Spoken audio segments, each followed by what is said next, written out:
saw me and got scared. She put me and all that. मेरे को तो पता ही नहीं था सांप है क्या है. बता रही हूँ ना, बच्चा इसलिए खुश है, बहुत खुश है. कॉलेज में बच्चों को ट्रिप लेके जाओ, दे आर ओवरजॉयड कि मैडम साथ जा रही है. मैडम से पूछ कर देखो, क्योंकि mobile is another big problem. हमें पता ही नहीं होता किसको कहाँ कौन बुला लेगा. हाँ जी, पढ़ रहे थे हम अंत्येष्टि. मंगलाचरण नहीं हुआ क्योंकि पूजा नहीं आई, प्रीति आई है तो आप करो. पी से चलो शुरू हो जाओ. शुरू कर दीजिए मैडम. करो शुरू करो. प्रीति जी आ गई है, चलो मंगलाचरण करो.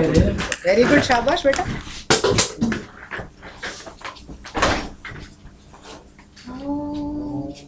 सहनावतु सहनौ भुनक्तु सह वीर्यं करवावहै तेजस्विनावधीतमस्तु मा विद्विषावहै.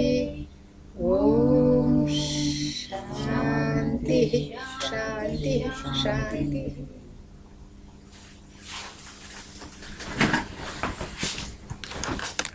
अंत्येष्टि पढ़ रहे थे.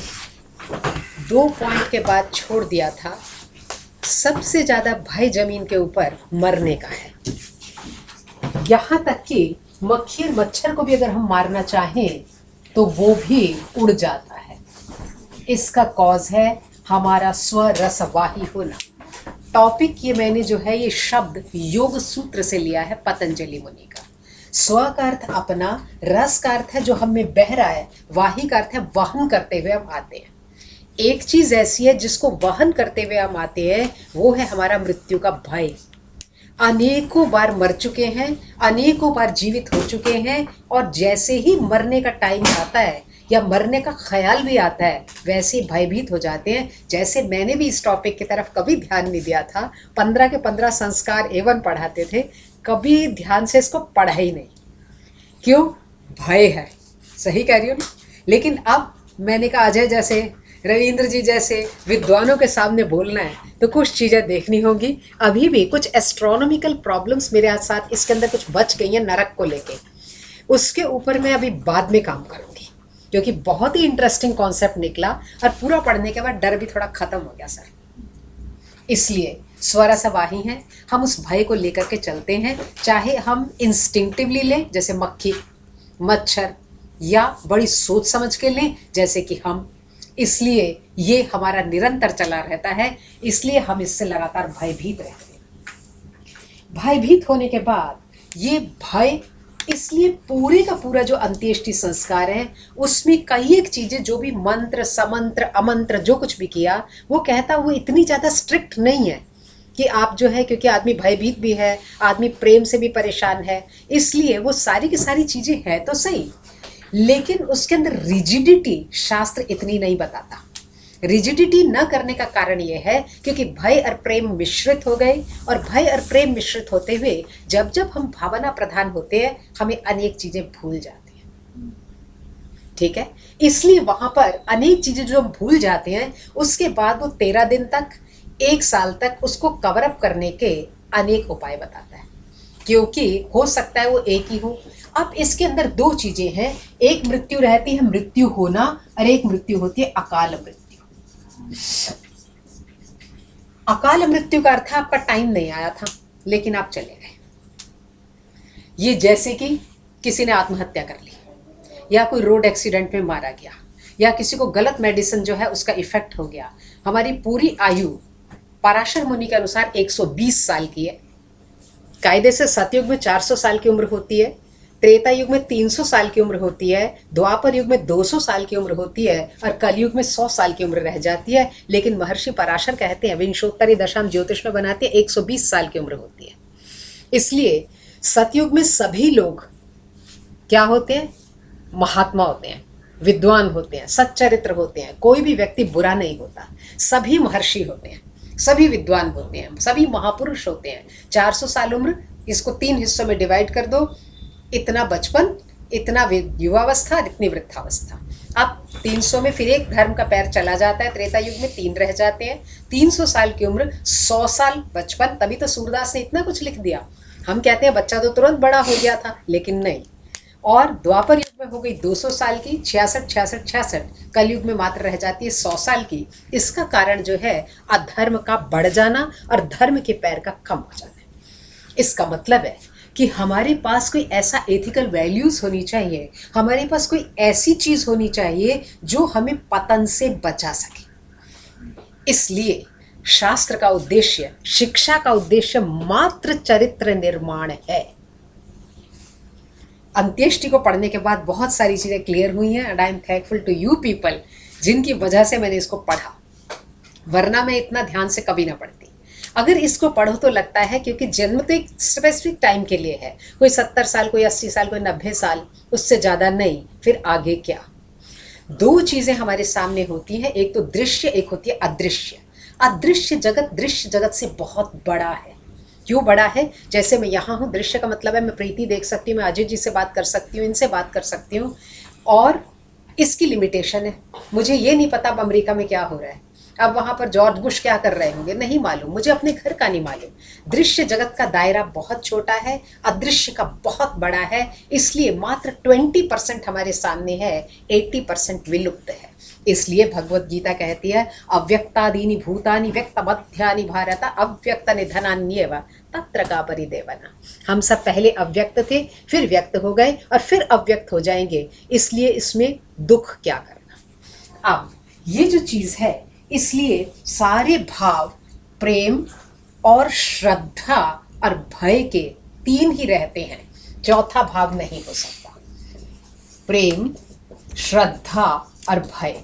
इसलिए दुश्मन भी अगर मर जाए तो भी हंसना नहीं चाहिए। इसलिए चाहे कितना ही बड़ा हमारा दुश्मन क्यों ना हो, शोक सभा में बड़े आदर भाव के साथ जाना चाहिए, उसको प्रेम जो है समर्पित करना चाहिए। अब इसके बाद अगली चीज है कि ये मरने के बाद आदमी जाता कहाँ है? एंड कहता है वो पितृलोक में जाता है। अगला पॉइंट है पितृलोक।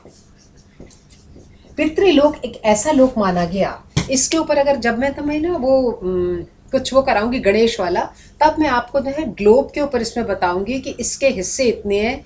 दिस इज ए एस्ट्रोनॉमिकल घटना। पितृलोक जैसे घूम रहा है, लोक का अर्थ है संसार।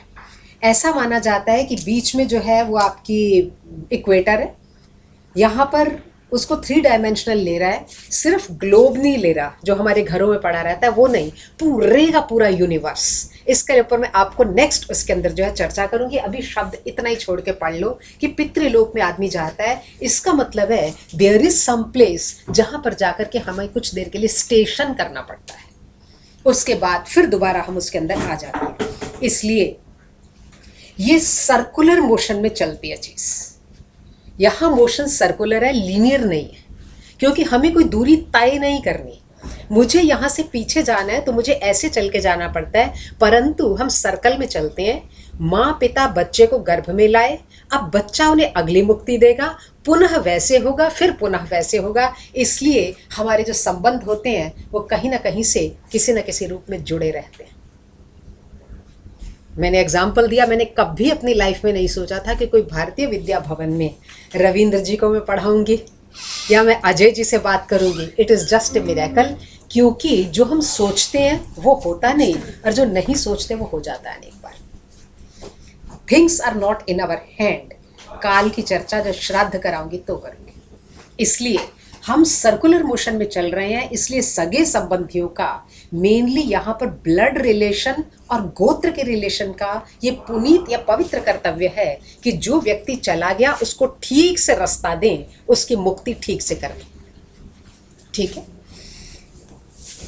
इसलिए जितने भी पाप रखे हैं ना, वो सारे के सारे पुत्र को लगते हैं इसमें, क्योंकि ऐसा माना जाता है कि लड़की तो चली जाएगी या उसका दूसरा गोत्र हो जाएगा। ये हमारे भारत देश में अब अनमेरिड है, that is a different thing, लेकिन आमतौर पर ये माना जाता है 90% केसेस में लड़की चली जाएगी, वो दूसरा घर देखेगी, बेटा यही होगा, और उन बेटों में से भी ज्येष्ठ पुत्र को सबसे ज्यादा पाप लगता है।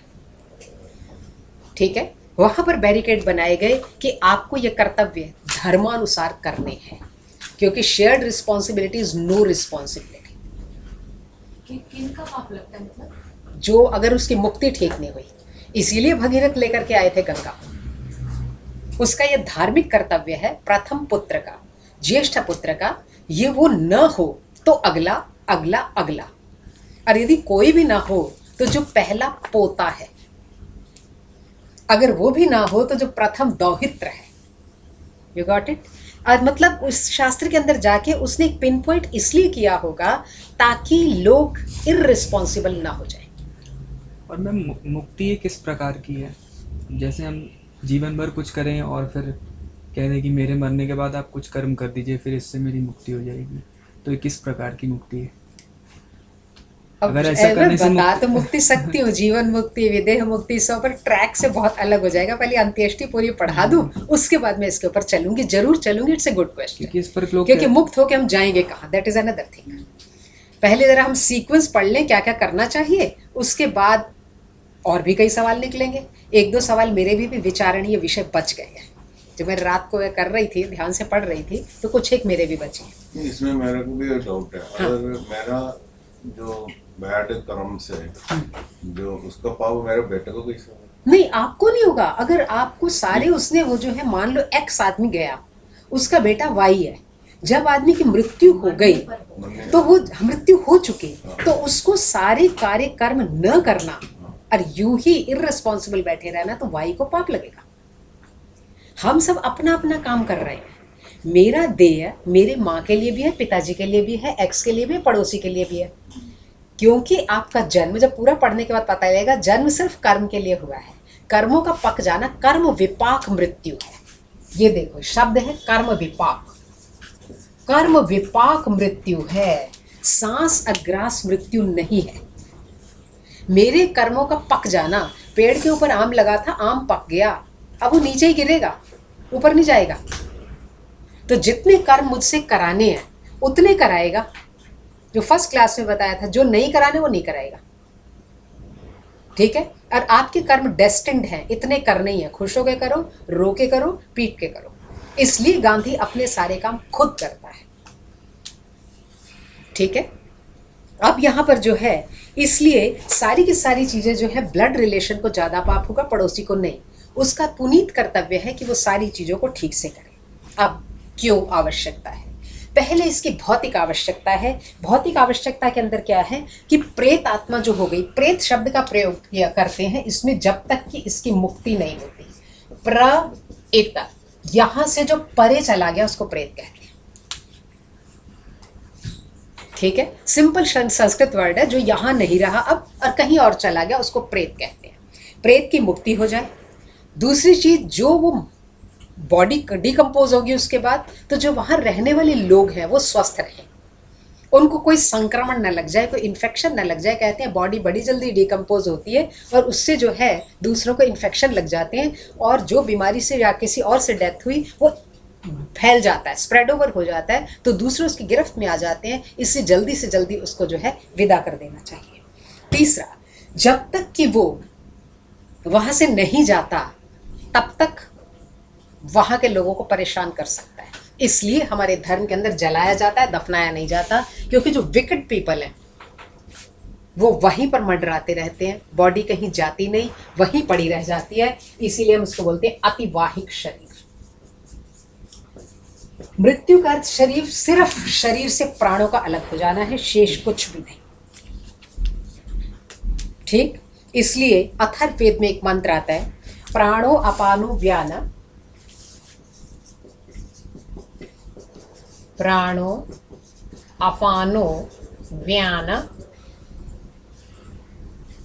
आयुष आयुष चक्षुर दृशाये सूर्याय सूर्याय आ परिपरेण पथा यमराज्ञः पितॄन् गच्छ, पितॄन् गच्छ। ये अथर्ववेद में से 1846 है। अथर्ववेद बोलता है प्राण अपान व्यान आयु चक्षुर दिशय सूर्याय, सूर्य को देखने के लिए अपरिपरेण पथा, उस मार्ग के द्वारा यमराज्ञ, यमराज के पास, यमराज पितृन गच्छा, पितृलोक में इसे ले जाओ, क्योंकि सिर्फ वायु जो है हमारी वो बिगड़ती है। वायु आपको सब पहले रामनाथ सर ने पढ़ाई दी होंगी, 5 तरीके की, प्राण अपान व्यान समान उदान, आती है ना? ठीक है, मैडम देख रही है। प्राण का अर्थ है, एक लाइन में बोल देती हूँ, प्राण का अर्थ है श्वास निश्वास, ठीक है, इनहेल एक्सेल, जो रामदेव जी कराते रहते हैं, ये प्राण है। ये ही प्राण जाके अंदर विभक्त हो जाता है, बाहर से हवा यहीं आती है, जो नाभि के निचले हिस्से में रहता है, नेवल के निचले हिस्से में, जिसके कारण हम एक्सक्रीशन सारा जो है वो करते हैं, दैट इज अपान वायु। समान वायु मिडिल पेट में रहती है, अगर ये बिगड़ जाए तो कई लोगों को अफारा हुआ रहता है, ठीक है। प्राण अपान समान उदान यहाँ से ऊपर वाले हिस्से में रहती है, जिसके कारण हमें हिचकी आती है, ठीक है। और लास्ट है व्यान, वो पूरे शरीर में फैली हुई है, जिसके कारण हमारे सारा नर्व्स अपनी अपनी जगह है। कभी एक नाड़ी पे नाड़ी चढ़ी हो ना तो बड़ा दर्द होता है। पैरालिटिक अटैक आपकी व्यान वायु के विकार से होता है, ठीक है। और ये सारी वायु का असर हमारी सोच पे डिपेंड करता है। कई सारी प्रॉब्लम्स अगर हम अच्छी सोच रखें या कुछ रखें तो नहीं होता। अब आगे अतिवाहिक क्या आपने बोला था? ये शब्द मैं अभी इसको यूज करूंगी, क्योंकि अभी बताया पितृलोक में जाना है, अतिवाहिक शब्द को यूज करूंगी अभी। उसके बाद अथर्ववेद में एक और मंत्र आता है, वो कहता है कैसे है। सबसे नीचे तो हेवन है, उदनवती द्यौरवमा, उदनवती द्यौ रवमा, पीलु मतीति मध्यमा तृतीया ह प्रद्यौरिति यस्यो पितर आसते।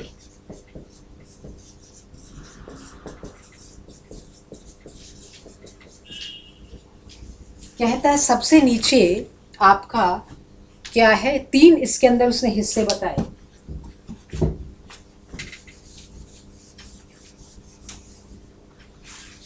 पहला है उदनवती, दूसरा है पीलू, और जो तीसरा है वो है प्रदिव। ये है सीट ऑफ फादर्स, ये पितृलोक है। आपके दिमाग में भी कुछ चीजें होंगी, ये जगह कहाँ कहाँ है, इसके लिए एक अलग क्लास लेनी पड़ेगी, जहां पर आपको भूगोल बताऊंगे, ठीक है। जब तक भूगोल नहीं आएगा तब तक आपको हिरण्यगर्भ की सिचुएशन भी समझ में नहीं आएगी, इसलिए मैं इसको अभी स्किप कर रही हूँ कुछ चीजों को। कहता 3 हिस्से हैं, सबसे नीचे उदनवती, फिर पीलू, फिर प्रदिव। सीट ऑफ पितृलोक जो है वो सबसे ऊपर है, इसलिए वहीं पर हमारे पिता, पितामह, प्रपितामह, जितने भी हमारे खानदान से गए हुए लोग हैं, कहते हैं उनका वहाँ स्टेशन है, ठीक है। इसलिए हम इसको बहुत ही अच्छी तरह जो है करते हैं।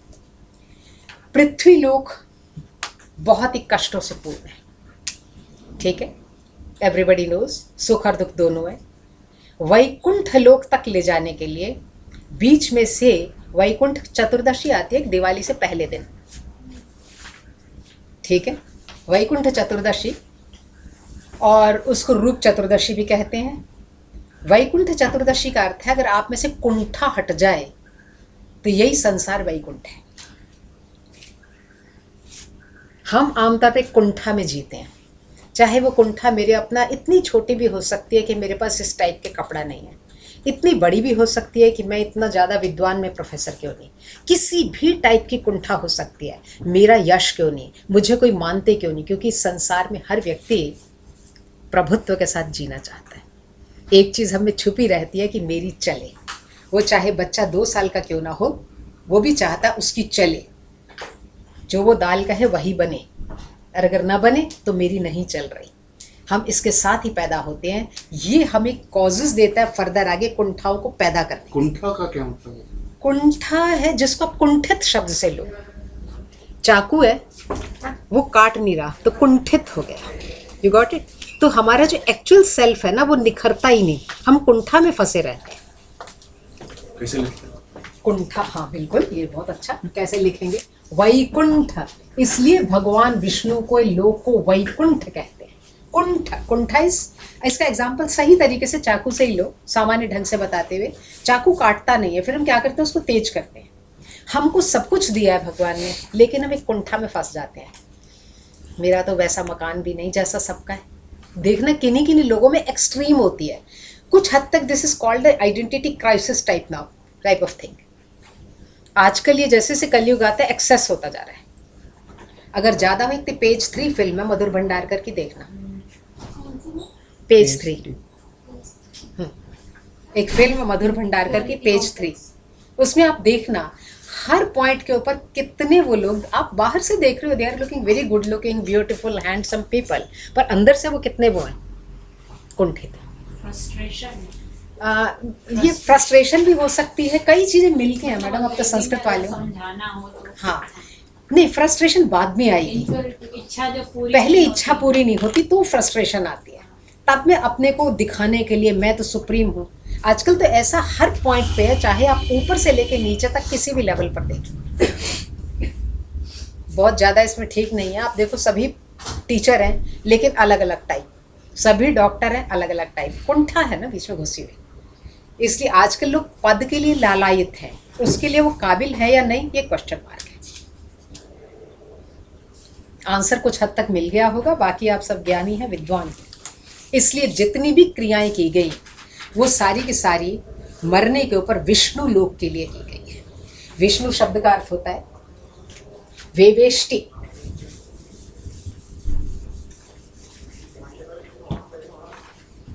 वेवेष्टि व्याप्नोति सचर अचरात्मकम इति विष्णु। वेवेष्टि व्याप्नोति सचर अचरात्मकम इति विष्णु। विष्णु उसको कहते हैं जो कि व्याप्त है, चर में भी अचर में भी, रोम रोम में कण कण में व्याप्त है, उसे विष्णु कहते हैं। इसलिए जितनी भी मृत्यु की क्रियाएं की गई सारे गरुड़ पुराण, विष्णु पुराण, भागवत पुराण इनके ऊपर आधारित है। विष्णु एक ऐसे देवता हैं जिनकी पूजा ऊपर कश्मीर से नीचे केरल तक किसी न किसी रूप में होती है। ठीक है, वही कहीं जाके भगवान वेंकटेश्वर बन गए, कहीं जाके वृंदावन वाले बन गए, कहीं श्याम प्रभु खाटू वालू बन गए, कहीं पर हरिहर बन गए। ठीक है, हर जगह मिक्स्ड रूप है उनका, लेकिन है क्या? हमारे देश के अंदर पूजा भगवान विष्णु की बड़ी नेसेसरी है, क्योंकि वो हर जगह छोटी से छोटी चीज के अंदर भी फैला हुआ है। पृथ्वी के ऊपर गृहस्थ का उद्देश्य पुत्र का जन्म करना है। पुत्र शब्द का अर्थ होता है पुम नाम नरकात् त्रायते इति पुत्रः। पुम नाम नरकात् त्रायते इति पुत्रः,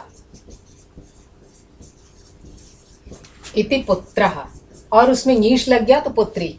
अभी पूजा जी आई नहीं है ना साथ में? आज नहीं आई। हाँ नहीं, मैंने कहा वह पहले ही पुत्री का काम भी ठीक कर लो, कभी फिर सवाल आ जाए। पुम नाम का एक नरक है, नरक बेशुमार उसने गिने हैं। I think they're all stations, different stations. जो उस नरक से त्राण दे दे, मुक्ति कर दे, उसको पुत्र कहते हैं। इसलिए हमारे यहाँ ज्येष्ठ पुत्र का नाम भी नहीं लिया जाता।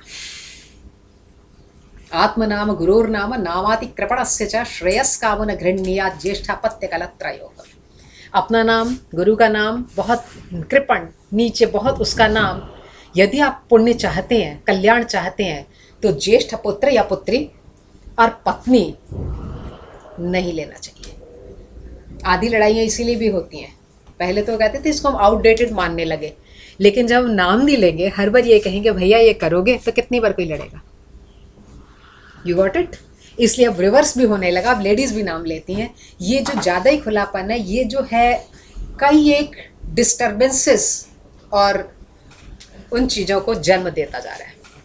इसलिए कहते हैं अगर कल्याण चाहते हो तो बड़े बेटे का भी नाम न लो, सोलोपुत्र, आर्यपुत्र, कुछ भी आप उसका नाम रखो, या ज्येष्ठ पुत्री, क्योंकि उसने आपको आके पिता बनाया है, उसका बहुत बड़ा योगदान है, इसलिए उसका नाम नहीं लेना चाहिए, उसकी रिस्पेक्ट करनी चाहिए। इसलिए जो हमारे यहाँ मृत्यु हो गई उसमें शवदाह नए जन्म की शुरुआत है। ठीक है, इसीलिए मुसलमानों के अंदर कोई रोता नहीं है, कहते हैं वो कष्ट होगा। एक मेरे पास मुसलमान लड़की पढ़ती थी, उसकी मदर एक्सपायर हुई, तो वो जैसे ही मैंने कहा, मेरी आंखों में आंसू आ गए उस बच्चे को देख के, बड़ी प्यारी लड़की थी, तो कहती है नहीं डोंट क्राई। क्या क्यों? कहती वो ना डिस्टर्ब हो जाएगी सोल। अच्छा ठीक है, लेकिन हमारे हिंदू धर्म के अंदर बड़ा साइकोलॉजिकल सिस्टम है, उसके अंदर ऐसा नहीं है, क्योंकि अंदर की चीज अंदर ही रह जाती है। इसलिए पूरे का पूरा शवदाह अतिवाहिक शरीर यहाँ पर आता है, अति एक्सट्रीम से वहन करके जाता है। कहता है जब मृत्यु होती है तो शरीर कहीं भी नहीं जाता, जहां पड़ा हुआ है उससे सिर्फ थोड़ा सा ऊपर होता है, और वो सब कुछ देख रहा है। इसलिए जो मार करके जाता है, जो चाकू मार के मार देता है, जो मारने के बाद जो है प्रेमी के साथ भाग गए, ये सब चीजें महापातक और महापाप गिनी गई है। आजकल तो ऐसी बेशुमार खबरें अखबार छापती है, बहुत ही उलझुल छापती है, और उसको वो प्रेत बन करके पीछा नहीं उसका छोड़ता। ये अतिवाहिक शरीर है, वहीं पर रहता है और वो हर चीज को देख रहा है। हर चीज को देखने के कारण आप, चूंकि वो शव में तब्दील हो गया, हमारी आंखों से दिखाई नहीं देता, लेकिन वो एग्जिस्ट करता है, इसलिए उसका भी हमारे यहाँ सम्मान किया जाता है। इसलिए हमारे यहाँ अच्छी मृत्यु वो मानी जाती है जो पुत्र के हाथ में पूरी अच्छी तरह विधि विधान के साथ हो जाए, वो व्यक्ति लकी है। ठीक है, क्योंकि अपना सबसे नजदीकी कौन है? उसका बेटा। अब यहाँ पर जो है शव जो है रखा गया, इसलिए सबसे पहले उसके नीचे कुशा बिछा दी जाती है। आपको पता ही होगा वो जो नीचे घास लगी रहती है, दैट इज कॉल्ड कुशा। कुशा घास दो तरीके की होती है, एक होती है कुशा, एक होती है दूर्वा। बाहर जाओगे जो लॉन में उगी हुई है, इसको कहते हैं दूर्वा, और दूसरी घास है कुशा। दूर्वा, कुशा। कुशा घास बड़ी हार्ड है, इसलिए कुशान लाती इति कुशलः, जो कुशाओं को लाता था। हमारे जितने भी धर्म की चीजें हैं उसमें इसी घास का मेनली प्रयोग है। इसलिए ग्रहण में जब चीजें खराब होने थी ना, तो कुशा घास तोड़ तोड़ के डाल दी जाती है। तो ग्रहण में जो रेडी मटेरियल घर में पड़ा है, एक्लिप्स हुआ तो कहते हैं चीजें अशुद्ध हो जाती हैं। तो जो आपके घर दूध पड़ा है, कुछ एक ईटेबल्स तो रेडी है, दाल बनी हुई है, उसमें छोटा छोटा टुकड़ा कुशा का डाल दो तो कहते हैं पवित्र रहती हैं, उसके ऊपर उस किरणों का असर नहीं पड़ता। कुशा एक अच्छी स्ट्रिक्ट सी घास है, अगर इसको ऊपर से तोड़ो तो हाथ कट जाता है, नीचे से तोड़ो तो हाथ कट जाता है, इसलिए इसको तोड़ना एक कला है। इसलिए गुरुकुल में जो विद्यार्थी बिना हाथ कटे कुशाओं को ठीक से काट कर लाता था उसे कुशल कहते थे। धीरे धीरे शब्द बदल गया, कुशान लाती थी कुशलः, कुशाओं को बच्चा लेके आ गया और कहीं हाथ में कट नहीं लगा तो उसे कुशल कहते थे। और अब ये विद्या में कुशल है, वीणा में कुशल है, सब में प्रयोग होने लगा। ये भाषा वैज्ञानिक दृष्टि है। इसलिए कुशा नीचे बिछाई जाती है। कुशा बिछाने का कॉन्सेप्ट वो ये कहता है जैसे नए खेत को तैयार किया जाता है, इसी तरह जैसे ऋतुमती स्त्री अगले को जन्म देने की पूरी योग्यता रखती है, इसी तरह कुशा भी अगले जन्म को फ्रूटफुल करने में पूरी योग्यता रखता है। ठीक है, फिर मृतक के पास उसके मुख के ऊपर कहते हैं पंचरत्न रखने चाहिए। पंचरत्न, पंचरत्न के अंदर नंबर 1 सोना, नंबर 2 चांदी, ऐसे लिख लो इसको, क्या लिख, सोना, चांदी, मोती, लाजावर्त और मूंगा। मोती, लाजावर्त, लैपिस लेजुली होता है शायद ये सर, लाजावर्त, लसनिया कहते हैं इसे, लाजावर्त। ये है, ये जो पहना हुआ है ये लाजावर्त है। ठीक है, और लास्ट है मूंगा। ये चीजें जो है उसके फेस के ऊपर रखनी चाहिए। क्यों? क्योंकि कहता अगला बीज वपन है। बीज वपन होता है, बीज डालोगे तो अगला कुछ उगेगा ना, खेत में बीज डालोगे तो उगेगा। इसलिए वो कहीं गया नहीं है, वो यही है, मात्र शरीर अतिवाहिक हो गया, वो एग्जिस्ट कर रहा है, इसलिए उसका इतना अधिक सम्मान करना चाहिए। फिर शव को भूमि के साथ स्पर्श कराना चाहिए, क्योंकि हम पंच महाभूत से बने हैं और पंच महाभूत से पृथ्वी, अप, तेज, वायु, आकाश के अंदर 80% बॉडी पार्थिव है, इसलिए हमें पार्थिव शरीर कहते हैं। बाकी 20% के अंदर पृथ्वी से कम पानी, मेरा ब्लड, सलाइवा, यूरिन, ये सब पानी है। उसके बाद तेज, मेरी आंखें देख रही हैं, भोजन पच रहा है, ये तेज है। वायु, जो सांस ले रहे हैं, जो सारे संस्थान को ठीक रखे हुए है। लास्ट है आकाश, दैट इज कॉल्ड ईथर। आकाश का अर्थ यहाँ पर स्काई नहीं है, आकाश का अर्थ हर जगह जहां भी अब प्रयोग करूंगी उसका प्रयोग जो है आप ईथर की तरह लेना। ये वैक्यूम के अंदर भी एक जगह से दूसरी जगह चीज चली जाती है, इसलिए हम आकाश को ट्रांसलेशन ईथर करेंगे। ठीक, अब इसके बाद में ये करते हुए आप यहाँ पर, क्योंकि वो चला गया, आपको नहीं दिख रहा, इसलिए प्रेम वशात रोना निषिद्ध नहीं है। ठीक, उसके नीचे कुशाओं को लगा करके कहते हैं जब कुशाएं साथ जलेंगी तो वो पापों से ऑटोमेटिकली मुक्त हो जाएगा, क्योंकि ये पवित्र घास है, इसलिए पुत्र का कर्तव्य है या जो भी उसका ये कार्य कर रहा है वो उसको जो है कुशाओं पर लिटाए। फिर यहां तक कहते हैं जहां पड़ा हुआ गोबर का लेप कर देना चाहिए, क्योंकि ताकि उसको कोई भी अपवित्रता छू ना सके। वैसा वर्षा क्या है, गोबर एक ऐसी चीज है जहां पर ये चींटी वगैरह, क्योंकि कॉर्प्स है ना वो पड़ा, तो उसके ऊपर सब चीजें आएंगी, तो वो इसलिए बिछा करके ताकि कोई और चीज ना आए। नंबर 2, एक जगह उसके लिए लोकेट हो जाए ताकि कोई और उससे आगे न बढ़े। सेकंड चीज, किसी और को जर्म न लगे। तीसरा, डिसइंफेक्टेंट भी है गोबर, इसलिए जितने भी जीवाणु, कीटाणु, बैक्टीरिया, वायरस फैल रहे हैं वो सारे के सारे खत्म हो जाएं, इसलिए गोबर रखा जाता है। फिर तिल, नेक्स्ट पॉइंट है तिल। तिल की हमारे पूरे धर्म के अंदर बहुत ही ज़्यादा महत्व है। साउथ के अंदर तो खिचड़ी वगैरह में भी तिल का प्रयोग किया जाता है। तिल को मैंने कल बैठ के गूगल पे पढ़ रही थी, उसके तो मेडिसिनल यूसेज इतने हैं कि इवन मैंने बोला बच्चों को यही बता दिया जाएगा, गूगल पे जाओ और देखो, उसका वो हार्ट के लिए, वो ब्लड प्रेशर के लिए तिल के इतने यूसेज है। और ये तिल आपका जो है ना, कश्मीर से लेके केरल तक किसी ना किसी रूप में खाया जाता है। तिल जो है वो उसको दिया जाता है, क्यों? क्योंकि पुराण कहता है भगवान विष्णु के पसीने से उत्पन्न हुए। पसीना शरीर के हर हिस्से में आता है, गर्मी में, है ना, पसीना हर हिस्से में आता है, तो कहते हैं इसलिए तिल आसानी से उस तक पहुंचा सकते हैं। और दूसरा, तिल जलने के बाद कई एक चीज़ें जो है उसकी जो वो बनती है, भाप बनती है, जो गैस बनती है, वो भी बहुत सारे कीटाणुओं को मारती है, इसलिए तिल उसके पास रखे जाते हैं, क्योंकि तिल का दान अक्षय दान है। अक्षय दान, कुछ दान ऐसे होते हैं जो कुछ एक देर तक मिलते हैं, ये अक्षय दान है, कभी भी क्षीण नहीं होता, जन्म जन्मांतर तक। दूसरा, जो कुशा रखी उसके ऊपर के हिस्से के अंदर ब्रह्मा है, बीच में विष्णु और नीचे महेश है, इसलिए ये दोनों चीजें, तिल, कुशा और जो है आपका पानी, ये 3 चीजें इसके अंदर इंपॉर्टेंट है। नेक्स्ट, दूसरा, ये कभी भी अपवित्र नहीं होते। कुशा किसी का हाथ लग जाए, जैसे कुछ चीजें कभी भी अपवित्र नहीं होती। देखो कौन कौन सी, पहला ब्राह्मण, दूसरा मंत्र, तीसरा कुशा और चौथी तुलसी। ये कभी पर्युषित शब्द का प्रयोग है, बासी, पर्युषित, बासी नहीं होते। कुशा, तुलसी, कहते हैं ब्राह्मण, कुशा, मंत्र और तुलसी। ऐसा नहीं होता कि अगर मंत्र किसी ने बोल दिया तो अपवित्र हो गया, अब मैं इसको नहीं बोल सकता ना। शास्त्र कहता है मंत्र का प्रयोग कोई भी कैसे भी कर सकता है, वो सदा शुद्ध रहता है, कोई बैरिकेड नहीं है।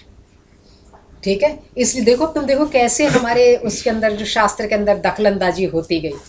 तुलसी कहीं से भी लो, यहाँ से काटो, वहां से काटो, किसी के हाथ से लो, किसी को मंगवाओ, अपवित्र नहीं होती। इसलिए भगवान विष्णु को तुलसी का हार ही हमेशा पहनाया जाता है, और तुलसी मेडिसिनल प्लांट है। ये सारी चीजें वो गिनी गई हैं जो आपके इन्फेक्शन को आगे नहीं बढ़ाती। ठीक है, इसके बाद संसार सागर को तैरने के लिए भी, संसार बड़ा मुश्किल है, इन 4 चीजों के साथ वे लिखो, संसार सागर को तैराने के लिए श्लोक ही लिख देती हूँ।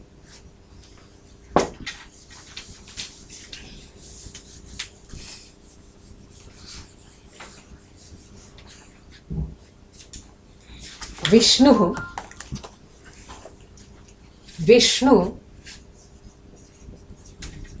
एकादशी गीता तुलसी विप्रधेनवः निवारयन्ति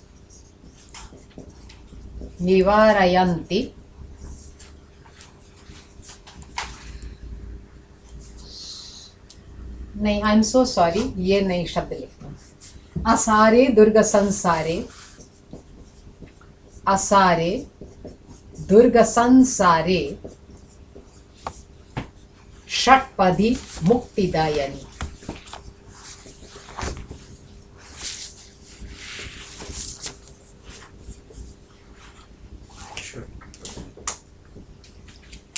छह चीजों को षट्पदी कहते हैं। ये शब्द है षट्पदी। धर्मशास्त्र में इसका प्रयोग होता है। विष्णु, एकादशी, गीता, तुलसी, ब्राह्मण, गौ, इस असार दुर्ग संसार के अंदर छह चीजें मुक्त करती हैं। यहाँ जो बराबर हम विप्र शब्द का प्रयोग कर रहे हैं ना, वो ब्राह्मण है जो जन्म से हो, जो कर्म से हो और उससे ऊपर आचरण से हो। ठीक है, सिर्फ शर्मा, भारद्वाज, भार्गव ब्राह्मण नहीं बनाएंगे। यदि उसका आचरण अशुद्ध है तो वो अशुद्ध ही गिना जाएगा। ठीक है, और ऐसे लोग बहुत रेयर होते हैं। इसलिए विष्णु की पूजा, एकादशी सबको ही मालूम है, और भगवत गीता, तुलसी, ब्राह्मण और गौ, ये जो है ये षट्पदी कहलाती हैं। ये इनका दान अक्षय दान कहलाता है।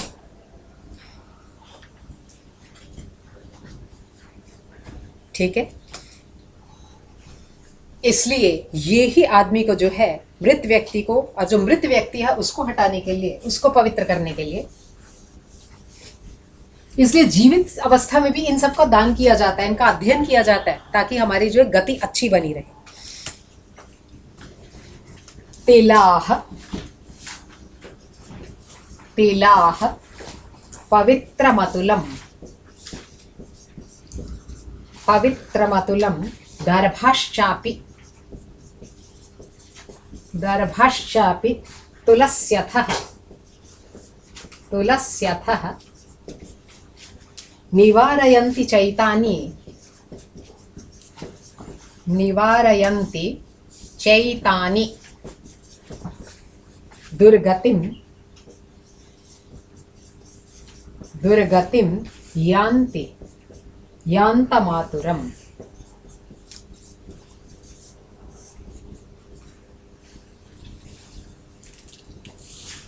तिल, दरभा घास, ठीक है, और तुलसी किसी भी तरीके की दुर्गति को, आतुर व्यक्ति होता है जो बीमार था, जो मर गया, उसको जो है सारे तरीके की दुर्गति को हर लेती हैं।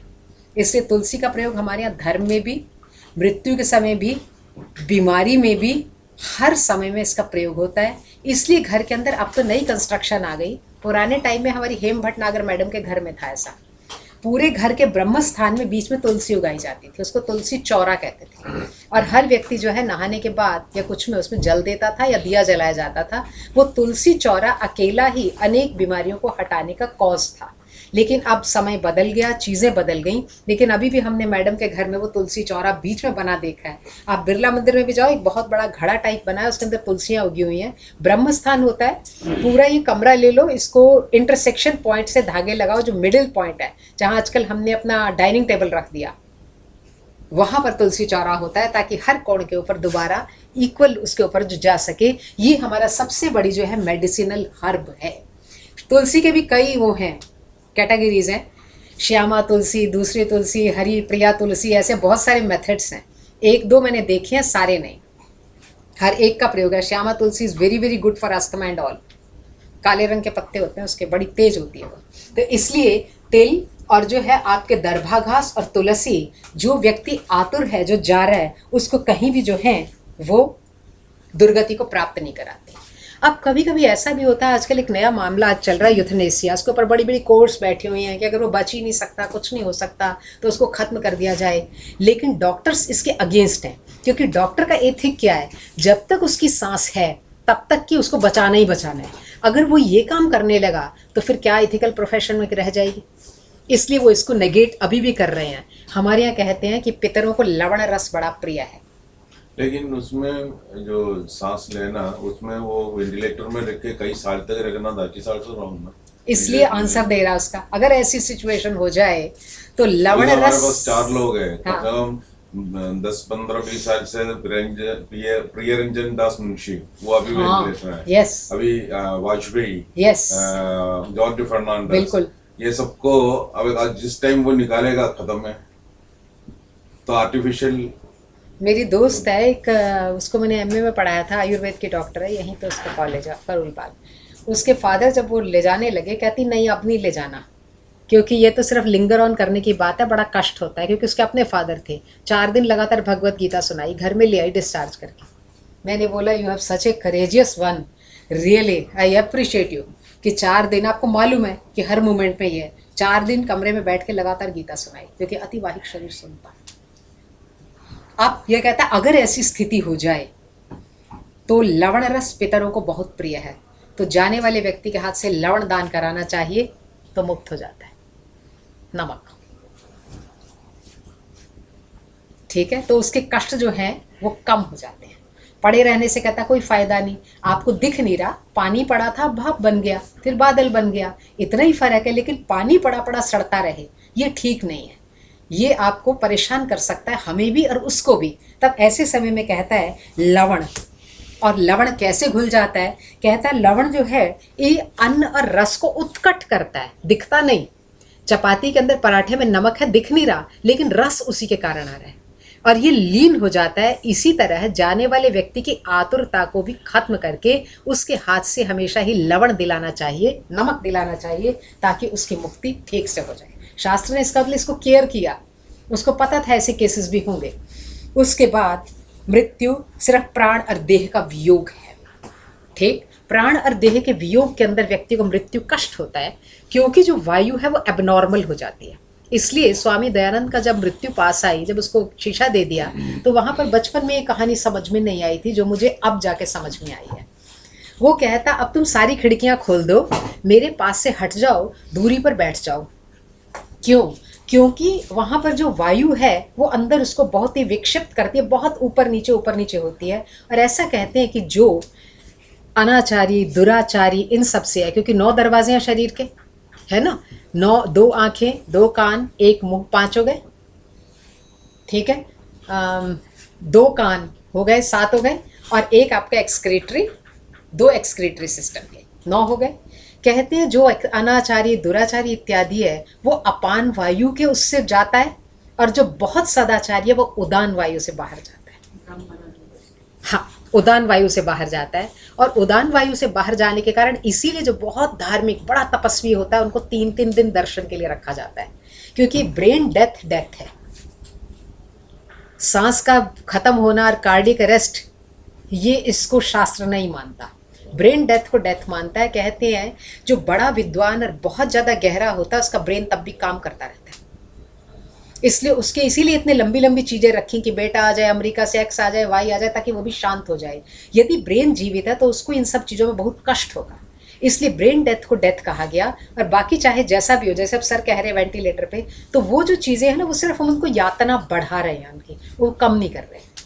इसलिए ब्रेन लाइव रहता है, इसलिए बहुत ज़्यादा ज्ञानी व्यक्ति को जलाया नहीं जाता, जल समाधि दे दी जाती है। हाँ, सन्यासियों को जलाया नहीं जाता, जल समाधि दे दी जाती है, क्योंकि ये पता नहीं लगता कितनी देर हो। बड़ा प्रचलित एग्जाम्पल है, श्री औरबिंदु की मृत्यु होने के बाद 3 दिन उन्हें रख छोड़ा था, और कहते हैं जरा भी स्मेल नहीं पैदा हुई थी। धीरे धीरे ये चीज़ें खत्म हो गई। जो अच्छे विद्वान थे उनका तो दर्शन नहीं, और जो दूसरे थे उनके दर्शन के लिए रखा जाने लगा। लेकिन कहते हैं जो बहुत सदाचारी, संयमी, सतर्क, हर तरीके से सात्विक होता है, उसकी बॉडी इतनी जल्दी, परम सोगानंदा जी की बॉडी को 30 दिन रखा था। हाँ, उनकी बॉडी में से वो नहीं आती,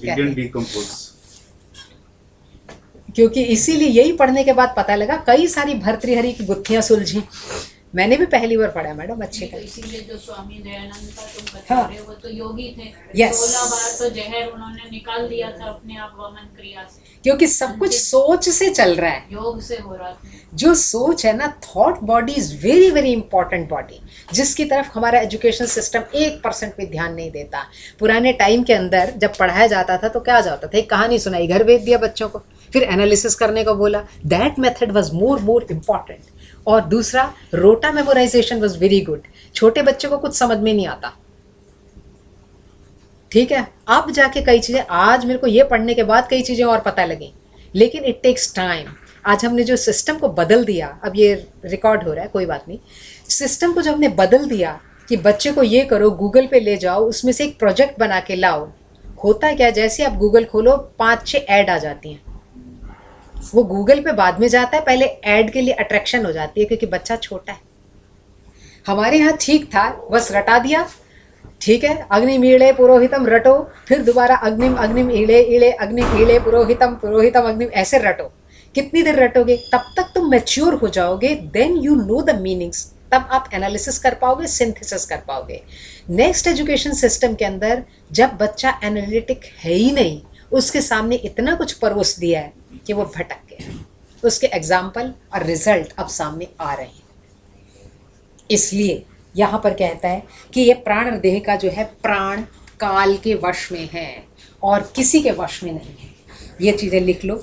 ये सूर्य, ये लिख लो, छोटे छोटे शब्द हैं। सूर्य, चंद्र, शिव, वायु, इंद्र, अग्नि, आकाश, पृथ्वी, मित्र, औषधि, पृथ्वी के बाद मित्र, मित्र, औषधि, 8 वसु, नदी, सागर, भाव और अभाव, ये काल के अधीन है। इनको न कोई बना सकता, न कोई बिगाड़ सकता। किसी ने भी आज तक नदी नहीं बनाई, ठीक है। समय आएगा तो पलट भी जाएगी। वो कहता है ना शिवराज विजय के शुरू के अंदर, प्रीति जी तो संस्कृत के प्रोफेसर हैं, कि पहले यहाँ पर चट्टानें थी, अब देखो कैसे नदी बन गई, नदी की जगह ये हो गए। ये नेचर के अधीन है इतनी चीज़ें। इसलिए जो पिछले दिनों बड़ा आया था उत्तरांचल में, इतने लोग मरे थे नेपाल वगैरह में, त्रिपथगा गंगा है। बच्चों ने पूछा था आके कि मैडम ये ऐसा क्यों हुआ, क्योंकि गंगा का नाम त्रिपथगा है, 3 पथ पे निकली थी, एक तरफ नहीं। तो एक तरफ पानी बहुत दिन से नहीं आ रहा था, तो वहाँ पर लोगों ने होटल बना दिया, रिजॉर्ट बना दिए। नेचर अपना बदला लेती है, सब लील हो गए। लेकिन शंकराचार्य का छोटा सा बना जो आश्रम था, वास्तु के हिसाब से वो एज इट इज़ है। केदारनाथ का मंदिर एज इट इज़ है, वहाँ कुछ भी नहीं बिगड़ा,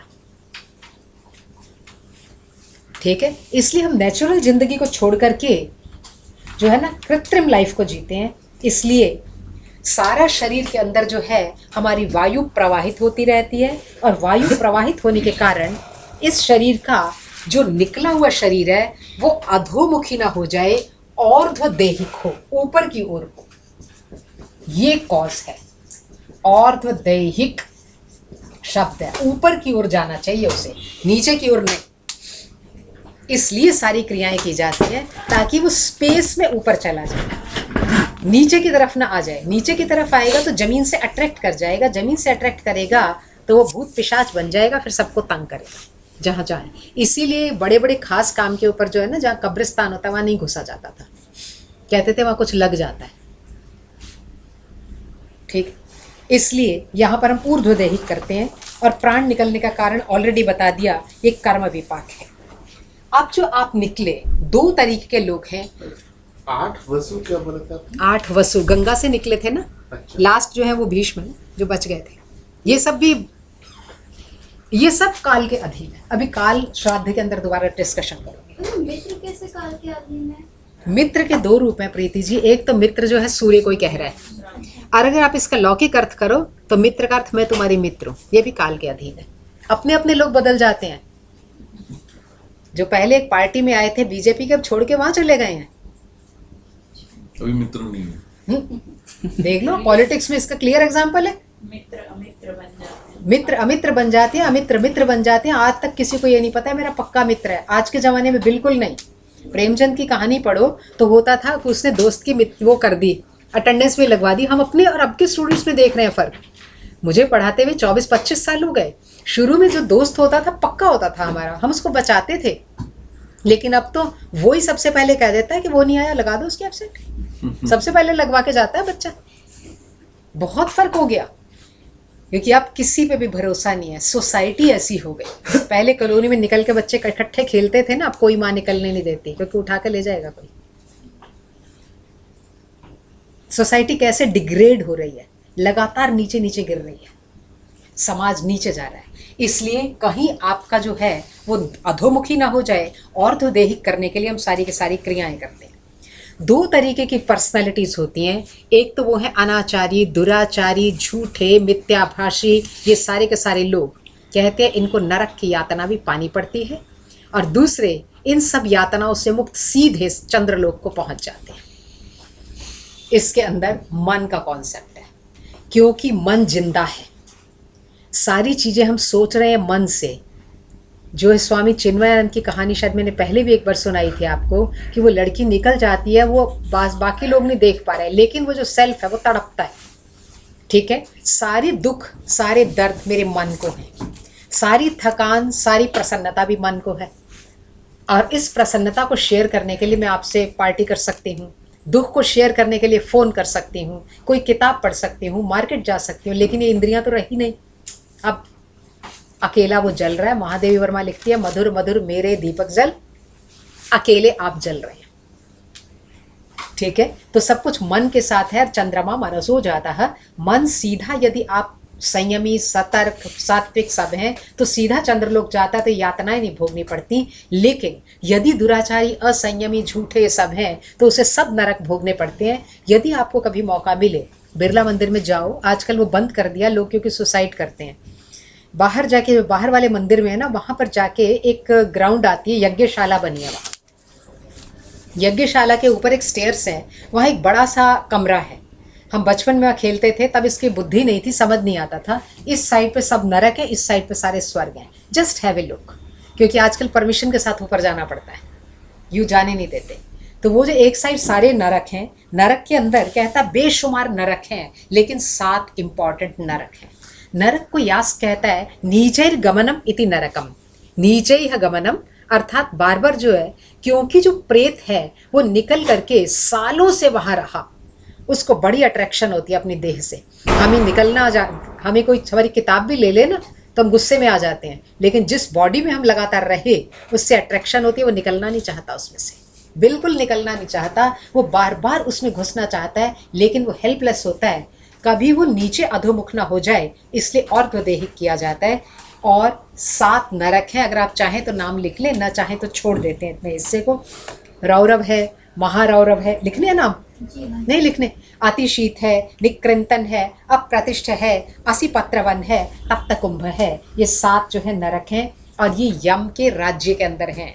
यम शब्द का अर्थ होता है, हमारे यहाँ यम और नियम कहे गए। यम शब्द का अर्थ है बाय फोर्स आपका यमन करना। इसलिए ये भी एक सिस्टम डिफरेंट हो गया। पहले बच्चे को बाय फोर्स पढ़ाने के लिए डाल दिया जाता था, पढ़ो, फिर बच्चा कहता मैं स्कूल नहीं जाऊंगा, फिर माँ उसको भेज देती है, फिर भेज देती है। अब लिबर्टी देने से गड़बड़ हो गई।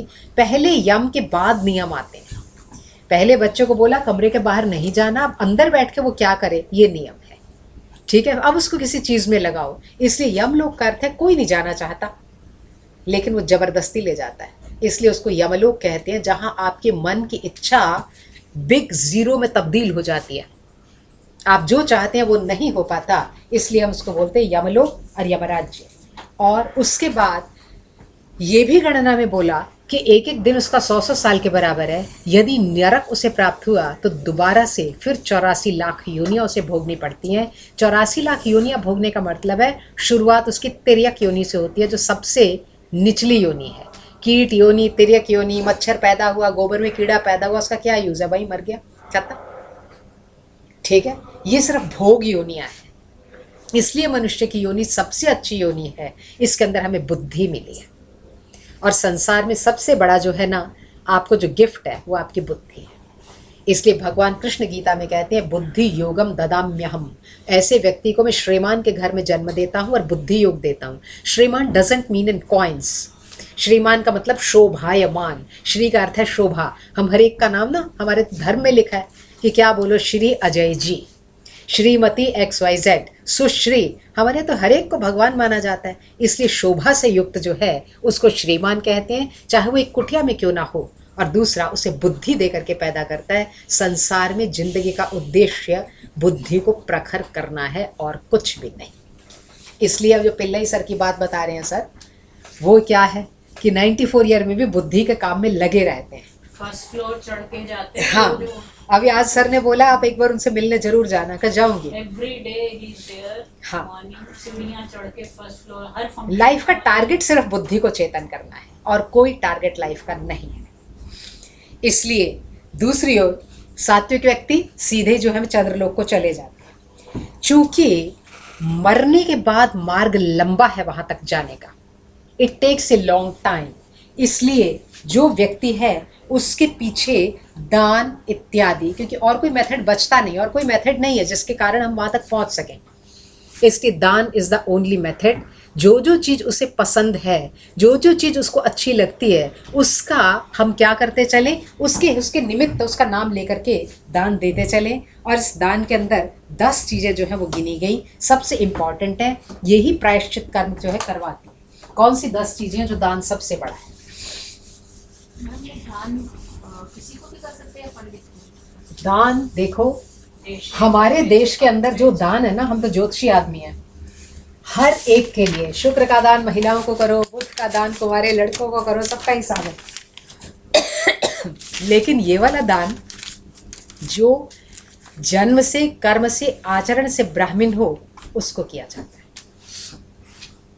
क्योंकि इसमें हम डरते हैं। लेकिन वैसे हम बुध का दान कराते हैं तो कहते हैं वो जो लड़के जिनका भी शादी ना हो ना, उनको खिलाओ।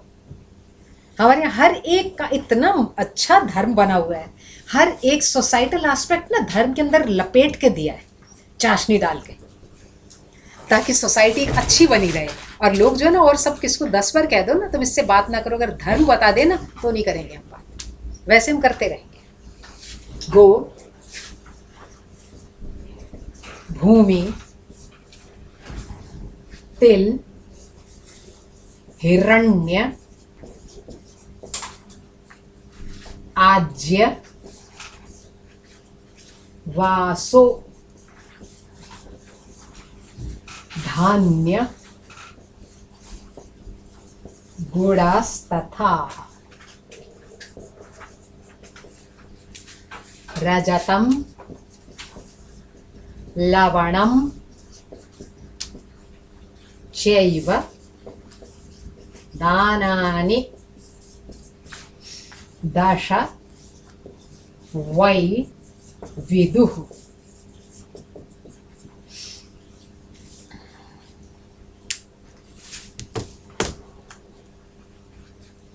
गो, गऊ है, भूमि का अर्थ जमीन है। देखो गुरुग्राम नामक किया ना, ये राजा एक द्रोण को दान दी थी जमीन, इसलिए गुड़गांव गलत नाम था, गुरुग्राम ठीक है। गुरुजी को गांव दान दिया था तो गुरुग्राम। तिल, हिरण्य कहते हैं सोना को, आज्य कहते हैं घी को, वास कहते हैं कपड़े को, धान्य अनाज हो गया, और गुड़ चांदी, और लवण नमक, ये 10 चीजों का दान महादान कहा गया है।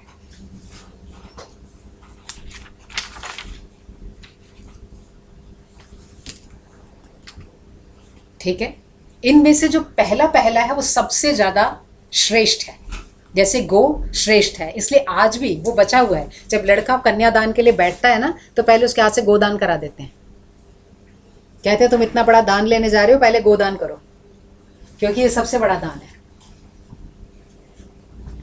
ठीक है, इसके बाद एक शब्द आता है पूरे शास्त्रों में, वैतरणी। वैतरणी, हमने इसका प्रयोग एक नदी की तरह किया कि वैतरणी एक नदी है, और शास्त्र कहता है नदीम वैतरणीम तर्तुम, नदीम वैतरणीम तर्तुम दद्यात् दद्यात् वैतरणीं च गां कृष्णस्तनीं सकृष्णांगी सा वैतरणी स्मृता।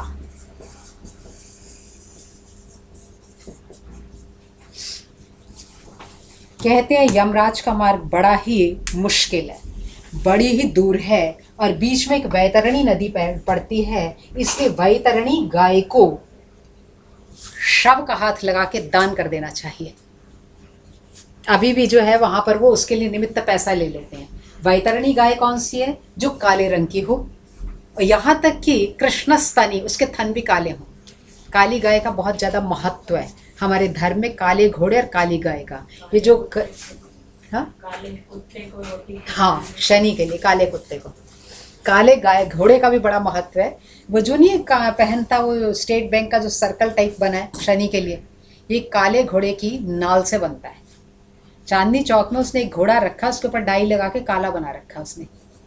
वो कहते हैं जब घोड़ा चल के आए ना तो नाल निकालनी चाहिए, तब वो फ्रूटफुल होती है, क्योंकि उसमें फोर्स आ जाती है। तो उसने उसको काला कर रखा है, वो उसको राउंड लगा के लाके वो आपको 4-5 हज़ार में बेच देता है। बेसिकली वो काला है या नहीं ये पता नहीं, उनका काम है ये देखना। तो वो जो है काले का बहुत महत्व है। तो वो नदी जो है वो कहती कौन सी काली गाय, इसलिए काली गाय को जो है वो दिलाया जाता है। उसको कहते जब ले जाते हैं उस श्मशान में जाकर के, उसका हाथ लगा के काली गाय को सबको दे दा करके अच्छी तरह उसका वो करके फिर उसको चरने के लिए छोड़ देते हैं, ताकि वैतरणी नदी को वो जाकर के पहले ऊपर जो है सब ठीक कर दे। इसलिए वैतरणी नदी के दान के लिए काली गौ सबसे इम्पॉर्टेंट है। इसके बाद नेक्स्ट चीज़ है पाददान।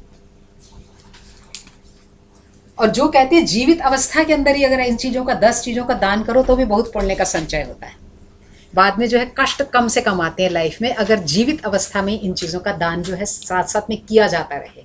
इसलिए हमारे यहाँ एक तो तिल, जो संक्रांति आएगी मकर संक्रांति, उसमें तिल स्नान, तिल दान, तिल सब चीज़ें तिल की रखी गई हैं, क्योंकि उस समय में जो सूर्य की सीधी किरणें पड़ती हैं, हमारे यहाँ उत्तरायण हो जाता है, तो जो घुटने जिसके बहुत दर्द करते हो ना, तिल के तेल की मालिश तब करें। तो कहते हैं that is the most effective time, क्योंकि थोड़ी गर्मी बढ़ जाती है मौसम में। तेल का अर्थ ही तिल से होता है, बाद में सरसों का तेल या नारियल के तेल बाद में आए हैं। तेल का अर्थ ही तिलेशु इदम, तिलों में जो होता है उसको तेल कहते हैं, बाकी सब बाद में बने। इसलिए ये जो है आपका फिर पाददान, अगला दान है पाददान। लॉजिक इसका मैं अभी बाद में बताऊंगी। पाददान,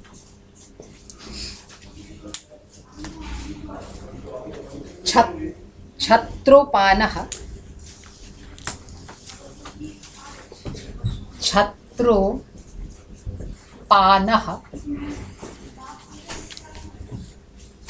वस्त्राणि, वस्त्राणि, मुद्रिका च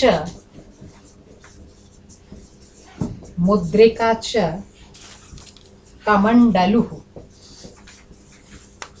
कमंडलुः, आसनं, भाजनं, भोज्यं, पदं, चाष्टविधं स्मृतम्।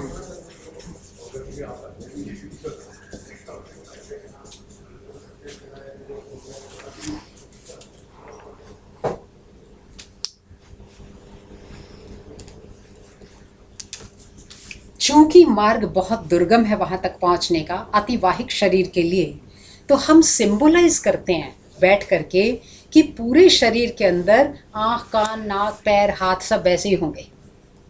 हम मान के चलते हैं। हमने भगवान कृष्ण अपने सामने विग्रह बना के खड़ा कर लिया, उसके हाथ सुंदर है, फिर हम देखा लक लाइन इनकी बड़ी स्ट्रांग होनी चाहिए, लाइन भी बना दी। आप देखो जाके एक विग्रह को बने हुए जो चीज़ें हमें मैक्सिमम सुंदर लगती थी वो सारी उसमें बना दी, देखा किसी ने नहीं है। इसलिए हम सोचते हैं अतिवाहिक शरीर अपना ही ब्लड रिलेशन है, इसलिए उसका भी सभी कुछ होगा, ये मान करके हम सारी चीज़ों को सिंबल करते हैं। पहला गाय, गाय जो हम जो चीज़ें अब दे रहे हैं साथ साथ में, गाय का दूध अमृत है, वो किसी भी अवस्था में अशुद्ध नहीं होता। इसलिए हमारे यहाँ चरणामृत जो है उसके लिए गाय का दूध का प्रयोग किया जाता है, पंचगव्य का प्रयोग किया जाता है, और वो गए हुए व्यक्ति को अमरत्व दिलाता है, इसलिए गाय का दूध।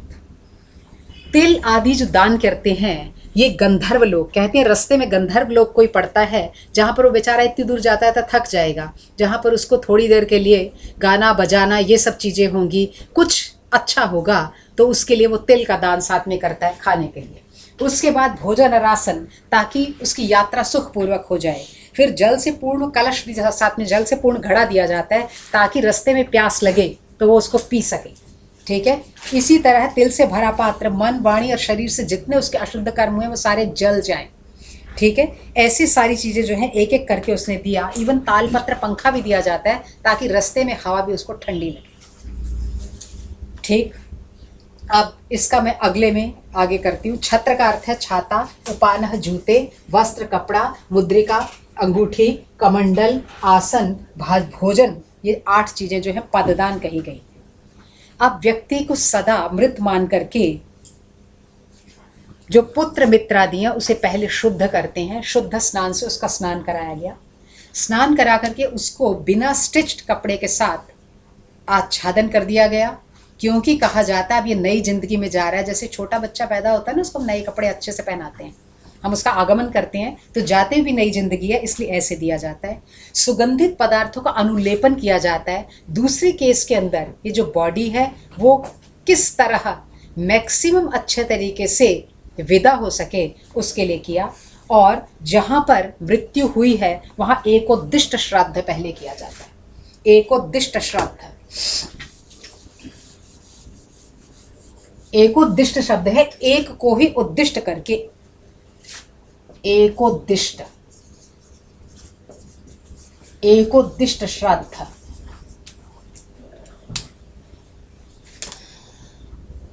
इसको हम एक ही आदमी को जो गया हुआ है उसके लिए जो श्राद्ध किया जाए उसे श्राद्ध कहते हैं। इसको कहते हैं पिंडदान। धीरे धीरे इस शब्द के अर्थ बदल गए।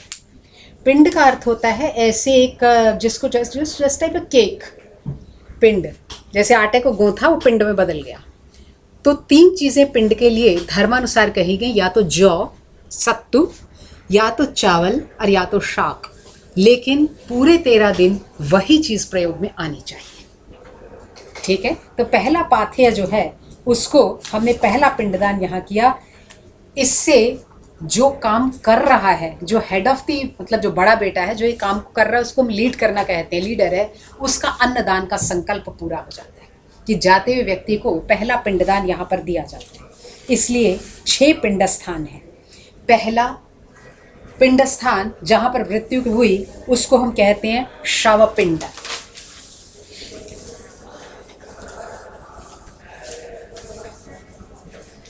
पहला हो गया शव पिंड। इससे फल क्या है? भूमि देवता की संतुष्टि होती है, जिसके ऊपर में सारी जिंदगी रही, जहां से हम अटैच्ड रहे। पहली संतुष्टि जमीन की चाहिए। जमीन के अंदर क्योंकि हमारे यहाँ भूमि सूक्त है, भूमि को माता माना जाता है, उसमें से ही सब कुछ निकल रहा है, उसमें से ही मैं निकली, उसमें से निकली चीजें मैं खा करके बड़ी हो रही हूँ, उसमें से निकली चीजें खा करके मैं इतनी देर बोल रही हूँ, इसलिए वो माता के स्वरूप है। तो पहला जो पिंड रखते हैं, पिंड का अर्थ सबको आ गया, उससे भूमि देवता संतुष्ट होता है। दूसरा जो है वो जब ले जाने लगते हैं तो द्वार पर रखा जाता है, द्वार, इससे वास्तु देवता की तुष्टि होती है, उससे वास्तु देवता की तुष्टि होती है। इस पांथ को कहते हैं पांथ।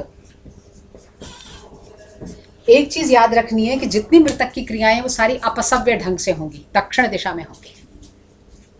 एंगल अपसव्य, सव्य दृष्टि से नहीं, अपसव्य दक्षिण दिशा की ओर, क्योंकि यमराज की दिशा दक्षिण है, इसलिए हर चीज दक्षिण दिशा की ओर होगी। सेकंड है पांथ, इसको दरवाजे पे दिया जाता है, वास्तु देवता की तुष्टि हो। जिस घर में वो इतने देरों तक रहा वो भी कहते हैं उसे मिस करता है, वास्तु देवता भी गए हुए व्यक्ति को मिस करता है, इसलिए सेकंड है पांथ। थर्ड है चत्वर या चबूतरे पर रखते हैं जब निकलते हैं घर से थोड़ी दूर पर, जिसको अब चबूतरा कहते हैं, आजकल उसको चौराहा भी लोग कहने लगे। चत्वर, इसको कहते हैं खेचर, जहां से वो इतनी बार निकला। इसलिए आज भी देखो हम दिवाली पे ना एक जहाँ मिलते हैं ना रोड्स, वहाँ दिए जलाते हैं। जरा निकल के अगर नहीं दिलाते हो तो जाके देखना दिवाली के दिन, और आप वहाँ हैरान हो जाओगे, चौराहे के ऊपर इतने दिए होते हैं। क्योंकि कहते हैं चौराहे के ऊपर एक देवता रहते हैं जो कि आपको अकाल मृत्यु से बचाते हैं। सबसे ज़्यादा एक्सीडेंट होते हैं चौराहे पे, पता नहीं लगता ना कौन किधर से आ रहा है, ब्लाइंड टर्न होते हैं। इसलिए हम उसकी पूजा करते हैं। ख का अर्थ है आकाश, जितना भी खेचर का अर्थ है, जितने भी भूत पंच महाभूत हैं, गगनचारी देवता हैं जो मुझे नहीं जानते लेकिन मेरे ऊपर दृष्टि लगाए हुए हैं, ठीक है, वो सारे भी प्रसन्न हो। इसलिए तीसरा पिंडदान वहाँ रखा जाता है। चौथा है विश्राम स्थान। विश्राम स्थान का अर्थ है जब उसको लेकर के जहाँ पर हम शमशान में चले गए वहाँ उसे टिकाया, दैट इज कॉल्ड विश्राम स्थान। वहाँ पर अगला चौथा पिंड रखा जाता है जिसको हम भूत असंज्ञक कहते हैं। भूत का अर्थ है जो था पहले, पंच महाभूतों से बना हुआ, भूत असंज्ञक कहते हैं। उससे 10 दिशाओं की संतुष्टि होती है। क्योंकि नहीं तो अगर ये सब चीज़ें वास्तु के अंदर जाके इनके अर्थ खुलते हैं। हाउ कैसे ग्रेविटेशनल फोर्सेस, डायरेक्शनल फोर्सेस उसके अंदर में बंधी हुई हूँ, तो वास्तु में अर्थ खुलते हैं। तो वो कहता है भूत संज्ञक 10 दिशाओं की संतुष्टि के लिए रखा जाता है। फिर काष्ठ चयन, जब उसको चिना जाता है उसके आसपास, काष्ठ चयन जिसको आप सामान्य भाषा में चिता बोलते हैं, काष्ठ चयन, काष्ठ चयन तब जो आपको रखा जाता है, इसको हम कहते हैं साधक। इस पिंड को कहते हैं साधक। जाते हुए उसके साथ खाना रखा जाता है साधक। इससे क्रव्याग्नि की संतुष्टि होती है। क्रव्याग्नि 2 तरीके की अग्नि है ना, एक तो अग्नि जो है जिस पे खाना बना रहे हैं, लेकिन इस अग्नि से भय बड़ा लगता है, ठीक है, काव्य जो लेके जा रही है, क्रव्याग्नि की संतुष्टि होती है। और कहते हैं उससे आसानी से बिना कष्ट के जो है वो चला जाता है। और लास्ट हम रखते हैं अस्थि संचयन पर। अस्थि संचयन, इससे जो प्रेत यहाँ से गया उसकी संतुष्टि होती है। इसलिए 6 पिंडदान करने चाहिए। और जाते हुए यम सूक्त और यम गाथा इसका करना चाहिए। यजुर्वेद से है, लिख लो, यजुर्वेद के अध्याय 35 यम सूक्त है। इसलिए पुत्र को और जो उसके मिलने वाले लोग हैं उसका उच्चारण करते हुए, उन्हीं मंत्रों का उच्चारण करते हुए जाना चाहिए।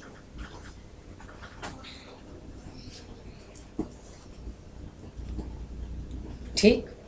अब एक अजीब सी उसने बात ये कही कि जब आप काष्ठ में उसको चयन करके अग्नि देने लगे तो अग्नि अपने घर से ले जानी चाहिए। इसलिए आज भी कई लोग घट के अंदर लेकर के जाते हैं लौकिक अग्नि, वो लेके जाते हैं। एक चिता से दूसरी को लेके लगा देना, या अग्नि कहीं से मांग करके लगा देना। जैसे ना मंदिर में जाओ ना, एक दिया जल रहा होता है, कुछ लोग ना उसी में से अपना जला देते हैं। वो कहता है ऐसा ना करो, विशुद्ध अग्नि जो पुत्र ने शुरू की हुई हो उसी में करो। इसलिए एक जगह से मांगी हुई अग्नि का प्रयोग न करो, वो अशुद्ध हो सकती है। इसलिए आप अपनी का प्रयोग करो, इससे वो संतुष्ट रहता है। अभी तक भी यदि उसकी अतिवाहिक शरीर है तो कहते हैं अभी तक भी उससे उसका कष्ट है, क्योंकि वो सब देख रहा है जो कुछ हो रहा है, और वो तड़प रहा है कि मैं इसमें घुस नहीं सकता, ये मेरा बेस खत्म कर रहे हैं। अभी भी वो वहाँ पर है। इसलिए जो नीच व्यक्ति होता है, कहते हैं उस समय में यदि उसकी वो ना हो और आप हंसे तो आप पे भूत बन के लग जाता है, क्योंकि वो थॉट बॉडी होती है। इसलिए बिल्कुल शोक भाव में, श्रद्धा भाव में, ये सब में रहना चाहिए। यदि वो नीच होगा ना और आप तब हंस पड़े कि अच्छा हुआ गया, तो आपके पीछे लग जाता है। क्योंकि तुलसीदास जी ने कहा है कि यदि सामने से कोई आ जाए नीच और उच्च, तो पहले नमस्कार किसको करो? नीच को करो। हम कभी कभी ऐसा कहा करते थे कॉलेज में, हम इतने अच्छे हैं तब भी जो है XYZ हमें नहीं पूछता, पहले इनको पूछा जाता है। वो तो आपको मार देंगे ना एक बार में, दूसरा तो लॉजिक सुन लेगा कोई ना कोई। इसलिए पहले द्वितीया के चांद को नमस्कार करते हैं, पूर्णिमा को करो या ना करो, क्योंकि वो बिल्कुल टेढ़ा होता है। इसलिए इतना सारा शोर हो रहा है गुजरात की इलेक्शन में, पहले उन्हें सुनना पड़ता है, ठीक है। इसलिए यहाँ पर कहते हैं क्रव्याग्नि की संतुष्टि होती है। और 5वां जो आपने रखा, जिसके अंदर काष्ठ चयन किया, 5वां पिंड मरे हुए व्यक्ति के हाथ में रख दिया जाता है। कहते हैं इससे उसे परम संतुष्टि होती है कि मेरे बेटे ने यहाँ भी मेरा पूरा ध्यान रखा है, ठीक। इसके बाद क्रव्यात देव की विधिवत पूजा हुई और उसके बाद जो है तिल मिश्रित आहुति उसको दे दी। अब एक बड़ी अजीब टर्म है जिसको पहले कहते हुए कबीर जी तो कह रहे हैं जिस बेटे के लिए तू मन्नत मांगता है वही तेरी कपाल को वो क्रिया करेगा, वही जाके ये करेगा, लेकिन लॉजिक इसके अंदर दूसरा डिफरेंट है। उसने उसको पोएटिक सेंस में यूज़ किया। आधा जलने के बाद जो लीडर है यानी जो बड़ा बेटा है जो कर रहा है काम को, वो स्कल को भेदन कर देता है। क्यों? स्कल सबसे सेफ हिस्से में पड़ी है, कहीं ऐसा ना हो ये अध जली रह जाए। इसको ब्रेक कर दिया जाता है क्योंकि हमारे यहाँ कहते हैं कि आपका धर्म है जिस ऑनेस्टी से आप लाए हो बड़ी इज्जत के साथ उसका पूरा का पूरा खत्म हो जाना चाहिए। इसलिए आधे के बाद जब वो करता है तो जो उस समय विधान करता है कि जो इस क्रिया को कर रहा है वो बुक्का फाड़ के रोए। इसका कॉज है, इसका कॉज जो है मेडिकल साइंस के हिसाब से अभी तक जो उसमें आमतौर पर जेंट्स रोते नहीं है, रोना भी नहीं चाहिए, सब चीज़ें अंदर समेट लेते हैं। लेकिन अंदर समेटने के बाद कभी रोना आया हो और न रोए हों तो देखो आपकी हालत क्या होती है गले में। तो वो सारे जो वायु उसके ऊपर नीचे जो कर रहा है वो भी कोई आयरन मटेरियल नहीं है, इसलिए उस समय विधान करता है वो बुक्का फाड़ के रोए। और ये धर्म के साथ जोड़ दिया गया, गए हुए को इससे बड़ी प्रसन्नता होती है। और दूसरा कॉज क्या है, जितनी आपके अंदर वो थी ना वो एक बार रोने के बाद आप बैलेंसिंग में आ जाएंगे। इसलिए अब तो लेडीज़ को भी ज़्यादा होने लगा हार्ट अटैक, क्योंकि वो भी ऐसे काम करने लगी। अब प्रिंसिपल है कैसे रो नहीं सकते, लेकिन पहले लेडीज़ को कम होता था। आप अपनी भावना को किसी को बता देते हो आप हल्के हो जाते हो। स्निग्धजर संविभक्तम है ना, वो कहते हैं दुख आधा हो जाता है। इसलिए लड़कियों को आज भी कुछ चीज़ें कम होती हैं बिकॉज वी नरेट, क्योंकि जेंट्स को आदत है अपने अंदर ही रखने की। उस समय विधान किया कि उस समय आधा करने के बाद उसको वो करे और फिर दुख के साथ पूरा अच्छी तरह रोए। रोने के बाद बस यहाँ पर आकर के उसका खत्म हो गया। कहता है इससे रिचुअल हो गया। रिचुअल इसलिए जोड़ी ताकि वो कहीं पागल ना हो जाए ना, कभी इसको हार्ट के ऊपर ही ना कुछ हो जाए। दूसरा कुछ है, रोने से हमारी आंखें और ये सब चीजें प्योर भी हो जाती हैं। मेरी आंखों में, हम कंप्यूटर पे लगे रहते हैं, आप तो डॉक्टर फैमिली से हैं, मेरी आंखों में बड़ा चुभता था कुछ। मैं एक रामदेव की दुकान के पास एक आयुर्वेदिक डॉक्टर लड़का था, मेरे को किसी ने, मेरी कोलीग ने बोला बहुत अच्छा लड़का है तुम जाओ। मैं उसके पास गई, नाइस, वेरी नाइस बॉय। उसने मुझे क्या आंसर दिया आप हैरान होगे। कहता लगता तो देख के आप पूजा पाठ करते हैं। मैंने कहा हाँ करते हैं। किसी किसी बच्चे की अप्रोच अच्छी होती है। मुझे कहता है कि ऐसा करो आप सुबह पूजा करते हुए रोते भी हैं। मैंने कहा हाँ। कहता तो ठीक से रो लो, क्योंकि आपका जो सॉल्टी वो आता है ना, एक तो ये, दूसरा पूरा पानी भरते जाओ, मुँह भरते जाओ, मुँह में पानी भरते जाओ, हनुमान की तरह मुँह बना लो और आंखें खुली रख के उसमें पानी ऐसे डालो। इस चीज़ को हो गया 12-13 साल, दोबारा कभी नहीं। तो वैद्य जी ने बताया था एक बार टीवी में, दोबारा कभी नहीं हो जाता है ना, टीयर ग्लैंड्स एक्टिवेट हो जाती हैं। इसलिए आपका जब आप नहीं रोते हो, ठीक है, बना हुआ है ऐसा कि सबसे बड़ा जो घर में है वो क्यों रोएगा, लेकिन प्रोसेस तो वो ह्यूमन बीइंग है ना, वो भी सारा उसके अंदर भी वही हो रहा है। जब सारा उसके अंदर वही हो रहा है तो उसके टीयर ग्लैंड्स, उसका यहाँ पर थ्रोट में, उसका कंठ में, जब हम किसी से डरते हैं ना तो आपका ना इतने हिस्से में बड़ा प्रेशर पड़ा होता है। किसी बच्चे को पहली बार स्टेज पे खड़ा करके देखो, उसकी टांगें कांप रही होती हैं। कभी आपने करके ही नहीं देखा होगा, कभी आपने नहीं ऐसे बहुत बड़ी जगह बोलना है या कुछ ऐसा करना है, धीरे धीरे आदत होती है, पहली बार में नहीं होती। तो जो आपका जो वायु का प्रॉब्लम जो अंदर होती है ना, वो कई सारे ऑर्गन्स को प्रेशराइज करता है। यहाँ पर रोने से, जोर से बुक्का फाड़ के रोने से आप बैलेंसिंग हो जाएंगे।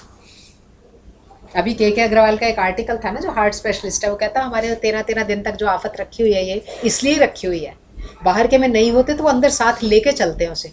हमारे यहाँ वो एक ही जना, दूसरा आया, फिर तीसरा आया, चौथा आया, 15 आया, बताते बताते बताते वो डाइल्यूट हो जाता है। तुम्हें तो पता होगा पंजाबी, उसमें तो 13 दिन वो फाड़ फाड़ के ऐसे हाथ पे, वो एक्सट्रीम है, वो तो स्यापा, वो एक्सट्रीम है, हाँ टोटल स्यापा, वो एक्सट्रीम है। बल्कि वो प्रोफेशनल्स को बुलाते थे कि ऐसे आके स्यापा करो। लेकिन वो कहते हैं कि जो लड़का है वो भी आवाज निकाल के, ताकि उसका बैलेंसिंग हो जाए। नहीं मैं मैं बात बताऊं, जैसे 2 ब्रदर हैं, हाँ, तो मतलब माँ बाप का वो क्रिया बड़े को ही करना चाहिए, दोनों मतलब। देखो यदि है, हम, हमारा धर्म कहता है बड़े को सरपास ना करो, बस सीधा मामला है, कायदे से बड़ा ही है। लेकिन हाँ, पिता ही कुछ लिख गया हो कि इसको परे कर देना, मेरी शक्ल ने तो है नजर देंगे, वो उसने जीवित अवस्था में डिसीजन लिया है, देन इट इज ओके। लेकिन जाने के बाद अब डिसीजन नहीं कर सकते। जीते जी वो कर गया, मेरा शक्ल इसे ना दिखाना या मत करना, तो आप उसे ओबे करेंगे, अदरवाइज नहीं। नहीं, जैसे बड़े बेटे ने फादर का क्रियाक्रम कर दिया और छोटा बेटा माँ का, ऐसा नहीं करना चाहिए। नहीं, बड़ा अगर हो तो वो भी करे आगे, उसी में फिर चले। अच्छा, तो बड़ा ही है विधान, तो विधान बड़े का रखा है, लीडर उसी को माना है। नहीं, करेगा सारे लीडर वही। लीडर वही है, हाँ, लीडर वही है, कोई राज्य में हाँ। अधिकार भी उसके, कर्तव्य भी उसके। लीडर वही है। मैं मेरा एक इंसिडेंट बताना चाहता हूँ। 93 ईयर्स में मेरे मदर चलते चलते थोड़ा कमरे के अंदर ही चलते चलते थोड़ा दिक्कत हो गया, उधर ही उसी टाइम डेथ हो गया, और सुबह मेरे से बात भी किया था। लेकिन तो मैं इधर से गया तो डेड बॉडी का उधर मेरा बड़ी दीदी है 70 ईयर्स का, सब बड़ी रो रहे, बहुत ऊंची आवाज में रो रहा था। वो बीच बीच में ऐसा पूछ रहे, बता फ्लाइट के टाइम पर आ गया, ये भी पूछ रहा था। और एक दीदी ये भी पूछा, और ये मेरा वो भी लेके आना था, आया तो मेरे को कहाँ याद था। तो फिर मैं ये इंसिडेंट की नेक्स्ट डे मैंने पूछा, आप ऐसे, वो एक रिचुअल है, मदर अच्छे टाइम पर गया, हम तो हैप्पी है, लेकिन एक रिचुअल है हम चिल्ला रहे। तो मैं तो बड़े अजीब से लगा, मेरे को तो बिल्कुल आंसू नहीं आया था, क्योंकि मदर तो सुबह बात किया था और हमारा अंदर ही था, लेकिन ये सब चिल्ला रहे, बहुत ज्यादा चिल्ला रहे। तो ये रिचुअल है, सच में उसको दुख नहीं हो रहा है, क्योंकि हैप्पी है। मदर हमेशा बोलता था हैप्पी टाइम पर गया, लेकिन सिर्फ हमको रोने का एक रिचुअल है, इसलिए राजस्थान का वो रुदाली है, पंजाब हरदाली। इसलिए यहाँ हो के जो लास्ट पिंड रखा वो अस्थि संचयन के टाइम है। कहते हैं वहां पर जाकर के प्रेत को कोई कष्ट नहीं होता, वो देखता उसका आधार खत्म हो चुका है। इसलिए लास्ट वहां पर जो है अंतिम पिंड रखना चाहिए और उसको संकल्प लेना चाहिए, आथा अमुक का XYZ नाम, अमुक गोत्रे, इस गोत्र में अमुक स्थान है, इस स्थान में पूरा संकल्प है, इसके जो है अस्थि संचयन में कर रहा हूँ। एक बड़ी इंटरेस्टिंग बात उसमें और लिखता है कि जो बिल्कुल सपिंडर सगोत्र लोग हैं वो अस्थियां कहीं की भी चुन सकते हैं, लेकिन जो दूसरे तीसरे आए हैं वो सिर्फ ऊपर वाली अस्थियां चुने, नीचे वाली नहीं। हमारे यहाँ देखो कितना सम्मान है, गए हुए का भी इतना सम्मान है। वो कहता है जो दूसरे तीसरे आए हैं वो ऊपर ऊपर की चुने, लेकिन जो अपना जो है अपने ब्लड के लोग हैं सपिंड सगोत्र, वो नीचे के भी चुन सकते हैं, वो कहीं से भी चुन सकते हैं। वो अंतिम जो है उसको रखता है। आप जहां उसने रोने की बात कही थी, कहता अस्थि विसर्जन के समय मौन धारण करे, बोले नहीं, शिखा को भी खोल दे। अब देखो इसमें मेडिकल साइंस के मतलब, रोएगा तो राख आपके अंदर आएगी, उड़ेगी। शिखा को भी खोल दे, शिखा होती है जो चोटी है, वो भी खोल दे, क्योंकि सबसे ज़्यादा जो कैच करते हैं ना, बाल कैच करते हैं जल्दी से चीज़ को। पहले भी ये बताया था ना, इसलिए वो बाल कैच करता है, वो ब्लैक से अट्रैक्ट होता है, इसलिए हमें सफ़ेद रख लिए जाते हैं, सफ़ेद से ढक लिए जाते हैं, और उसको गंजा भी कर दिया जाता है जो प्रधान लीडर होता है। इसलिए तब शिखा को भी खोल दे, क्योंकि बाकी तो बाल है नहीं, उसको भी नबा दे, और उसको ले जा करके जब ले जाए तो वस्त्र सहित स्नान करे। पहला वस्त्र सहित स्नान का अर्थ है, इसलिए हमारे यहाँ गीला कपड़ा पहनना आज भी अपशकुन मानते हैं। वस्त्र सहित स्नान का मतलब है जो राख कहीं चिपक गई हो घर तक भी ना चली जाए, इसलिए पानी सहित उसको स्नान करे, और स्नान करते हुए आलोड़न ना करे, जैसे कि क्रीड़ा ना करे पानी में घुसते। क्यों ना क्रीड़ा करे, आसपास छींटे ना हो, सीधे उसमें से निकल जाए, और लगातार मौन रहे। इसलिए और मौन रहने के बाद कहता जब अस्थि विसर्जन हो गया तो अश्रुपात निषिद्ध है, फिर नहीं रोना, जो रोना पहले रो। क्यों? क्योंकि ऐसा कालिदास भी एक जगह लिखता है, क्योंकि कहते हैं कि जब ये आंसू गिरते हैं तो वो अतिवाहिक शरीर है तो उसी का पुत्र ना, वो बेचारा द्रवित हो जाता है। जैसे माँ छोटे बच्चे को ना, चाहे कितना ही गंदा क्यों ना हो, तब भी उसे चाटती चूमती रहती है। देखो बच्चे को बहुत खांसी हुई हो, छोटा सा गोद में बच्चा हो, फिर उसे गोद में लेके उसको जो है वो चूम लेती है, उसको बुरा ही नहीं लगता, गंदा ही नहीं लगता वो। तो कहते हैं इसीलिए गए हुए को भी अपने पुत्र को वही भाव उमड़ते हैं दोबारा। तो वो उसके, क्योंकि मेरा बेटा रोया, इसके लिए वो आंसू पी जाता है उसके, इसलिए तब ना रोए, तब स्टील माइंडेड हो जाए, इसलिए तब इसको जो है अति निषिद्ध कर दिया। और ये जो है, जो अस्थियां ये घर नहीं ले जाई जाती, वहीं छोड़ी जाती है, वहीं से ले जाई जाती है। अब जब लौटें सारे, तो लेडीज़ पहले अंदर जाएं, पुरुष पीछे जाएं। जिसका मतलब ये भी कहीं निषेध नहीं है कि लेडीज़ न जाएं, लेडीज़ आगे जाएं, और सभी कड़वी नीम को चबाते हुए जाएं। कड़वी नीम चबाने के लिए पुराण तो ये कहता है कि कड़वाहट है लाइफ में, कुछ मिठास नहीं है, संबंध भी मिथ्या है। लेकिन मेडिकल पॉइंट ऑफ व्यू से ईयर, नोज और थ्रोट, जो हमारा ENT है, ये कैच करता है कड़वी नीम से जो चीज़ें निकलती हैं, वो उन तीनों चीज़ों को डिसइंफेक्टेंट करती है। ठीक है, कड़वी नीम को चबाते हुए अंदर जाओ, और उसके साथ बाहरी पैर धो, अंदर भी ना लेके जाओ, बाहर ही हाथ धो, और गोबर लीपो, सफ़ेद सरसों, ये सब चीज़ें जो है हमारी डिसइंफेक्टेंट औषधिज हैं। सफ़ेद सरसों, दूरवा, इन सब चीज़ों को हाथ में लेकर के फिर अंदर घुसो। मतलब तुम बाहर ही शुद्ध हो गए, अब अपने घर के अंदर पैर रखो। आजकल तो कहते हैं कि शमशान में जाए, वहाँ से मुंह धो के निकलो वहाँ से, वही है मतलब। अभी रिसेंटली एक हमारे कॉलेज में है, दूरवा नहीं, अब पालक खरीद लेते हैं, पालक लेके, हरी चीज कोई लेके, मतलब सब विकृतियां आ गई। इतनी विकृतियां आ गई। अभी रिसेंटली हमारे यहाँ एक लेडी के हस्बैंड की डेथ हुई, एक बहुत बड़ा ग्रुप गया 2 टैक्सी करके, हम अगले दिन गए हैं, अभी कुछ मुझे से सोचने वाले कॉलेज में, वो सारे गए, वापस आते उन्होंने खाना खोला, लैब में सब खाना शुरू हो गया।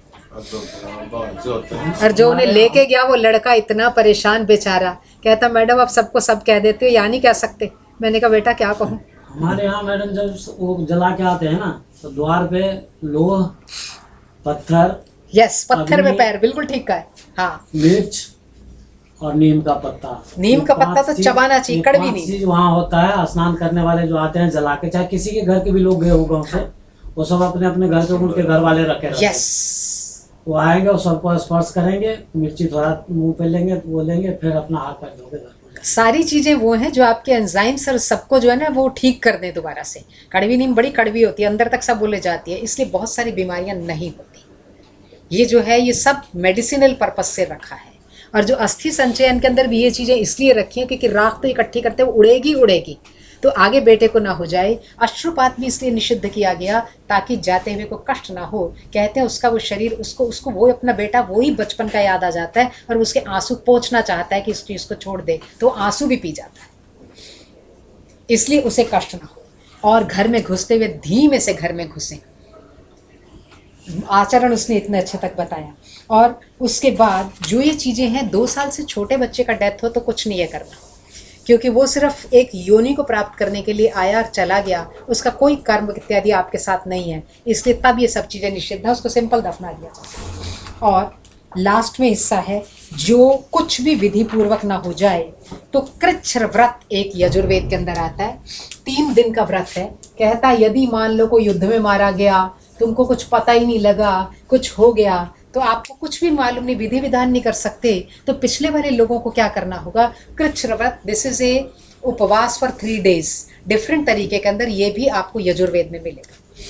अब दाह कर्म पंचक में नहीं किया जाता, ये सबसे इंपॉर्टेंट है, इसलिए आज तक रावण जलाने का टाइम है। पंचक में मृत्यु होने पर दाह नहीं होता, अगर करना पड़े तो पुत्तल या पुत्तलिका साथ में 5 बनाए जाते हैं, वरना जाने वाला प्रेत उसी गोत्र के 5 लोगों को पीछे ले जाता है। पंचक शुरू होते हैं धनिष्ठा नक्षत्र से, धनिष्ठा, शतभिषा, पूर्वा भाद्रपद, उत्तरा भाद्रपद, रेवती, इन 5 नक्षत्रों को हम पंचक कहते हैं। पंचक मीन्स 5 का समूह, पंचक कहते हैं। इन 5 में अगर डेथ हो तो 5 पुतले साथ में जाने चाहिए, अदरवाइज वो पिछले उसी गोत्र के 5 लोगों को ले जाता है, इसलिए हमारे पंचक में निषेध है। और जो दिवाली के पास आते हैं भीष्म पंचक, इसीलिए भीष्म ने क्या कहा था, अब मैं मृत्यु के समीप आ गया, अब लेकिन मैं अपने प्राण को उत्तरायण में छोड़ना चाहता हूँ। कहते हैं उत्तरायण में सूर्य नज़दीक होता है तो गति शीघ्र होती है, उत्तरायण में छोड़ना चाहता हूँ। और वैसे भी त्यागी तपस्वी कहते हैं उत्तरायण में डेथ होती है उनकी, तो वो उत्तरायण की इंतज़ार कर रहा है। उत्तरायण की इंतज़ार के लिए हे अर्जुन तू शर की शैया बना दे, बस मेरे कष्ट को थोड़ा कम कर दे। अभी तो अब नॉर्मल लगे हैं ना, आगे पीछे तो वो शैया बना देता है ताकि वो सीधा पड़ा रहे।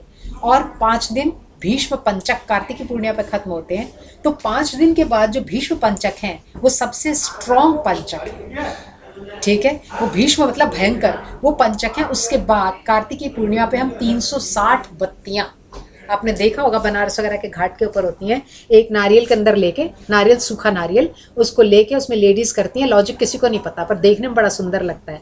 लागा चुनरी में दाग फिल्म के अंदर वो हिस्सा दिखाते हैं, उसमें 360 बत्तियां बना के ना इकट्ठी जलाई जाती हैं और उसे प्रवाहित कर दिया जाता है। कहते हैं इससे पितर बड़े प्रसन्न होते हैं। 360 का अर्थ है कि हमारी 360 अस्थियां हैं, उससे हमारी संरचना पूरी बनती है। नीचे जो नारियल है ना, वो सूखा नारियल, वो भी तेल निकालता है, बीच में घी भी होता है, बीच में तिल भी होते हैं, तो इससे हमारे पिता बहुत प्रसन्न होते हैं, कहते हैं हमें अभी तक याद रखा, इसलिए उसको भी पानी में प्रवाहित किया जाता है। इसके बाद वापस आकर के 10 दिन तक अशौच रहता है, साफ नहीं होता, घर में खाना नहीं बनाया जाता, बाहर से खाना लाके खाया जाता है, और वो भी लवण और क्षार से रहित। क्षार होता है क्या बताएंगे क्षार को? लवण और क्षार से तेज तीखा अचार इत्यादि कुछ नहीं बनाया जाता, और लवण भी नहीं, क्योंकि ये सब चीज़ें प्रेत को पसंद है, इसलिए उसके बिना खाना खाया जाता है। तिक्त हो गया, हाँ जी, तीखा। और 10 दिन तक ये दान, पूजा, अच्छा काम, अध्ययन, मनन, स्वाध्याय सब निषिद्ध है, ठीक है। और 10 दिन तक जो प्रधान है वो सारे अलग अलग शास्त्रीय कहता है लौट के आगे भी इकट्ठे ना सो, सब अलग अलग होके सो, क्योंकि सबकी बॉडी की इम्यूनिटी अलग अलग है, सबने क्या कैच किया वहां से, इसलिए एक ही बिस्तर पे 10 और ज़्यादा से ज़्यादा भूमि पर शयन करो। हाँ, भूमि पर शयन, इसलिए भूमि पर शयन जो है सबको पृथक पृथक करना चाहिए। अब एक प्रथा जो शास्त्र कहता है वो लुप्त हो गई है, ये नहीं पता अब कैसे, लेकिन गाँवों में हुआ करती थी। कहता है अब 10 दिन तक क्या करना है कि घर से बाहर जाओ, जहाँ चबूतरा है आकाश के नीचे, एक देखा होगा दशहरे के दिन में एक टेसू होता है, हैव यू सीन?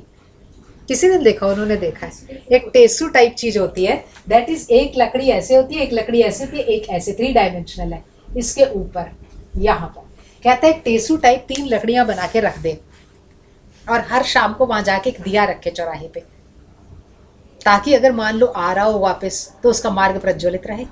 अब लोग उसे घर पर ही रखते हैं, उसका आकाश के नीचे रखे, ये सोच करके पुत्र कि वो उसका शरीर यहीं कहीं मंडरा रहा है, इसलिए गरुड़ पुराण का पाठ किया जाता है। कहते हैं जाता वो प्रेत रोज सुनता है, रोज आता है, रोज जाता है, इसलिए उस समय कोई खिड़की दरवाजा नहीं बंद किया जाता, सब खोल दिए जाते हैं, क्योंकि उसकी फ्री गति हो, वो अभी इधर ही घूम रहा है। इसलिए यहाँ पर जो है वो वहाँ पर स्नान दिया रखा जाता है, साथ में पंछियों के लिए जैसे पानी रखते हैं और दूध रखा जाता है, और ये साथ में उसको कहा जाता है कि प्रेत आकर के इस दुग्ध का और इस जल का पान करे।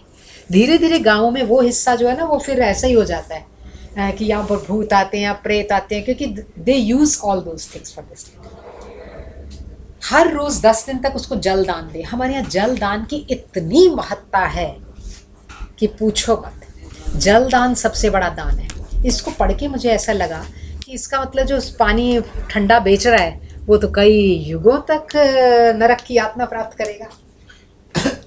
मशीन का ठंडा पानी हमारे यहाँ दान ही किया जाता है जल को। देखो तभी छबील लगाई जाती है गुरुद्वारे में, प्याऊ बनाए जाते हैं। हमारे यहाँ पानी का कोई मूल्य नहीं होता। ये हमारी शहरीकरण ने ऐसा कर दिया कि मैंने 500 लीटर टंकी लगाई तो दूसरे ने 1000 लीटर लगा दी। हम इकट्ठा कर रहे हैं। वरना बृहद संहिता लिखने जैसा इंसान जो कि तारे सितारे सब कुछ जानता था, वो नहीं कर सकता था कि ऐसे पानी के टैंक बनाओ, ये करो वो करो।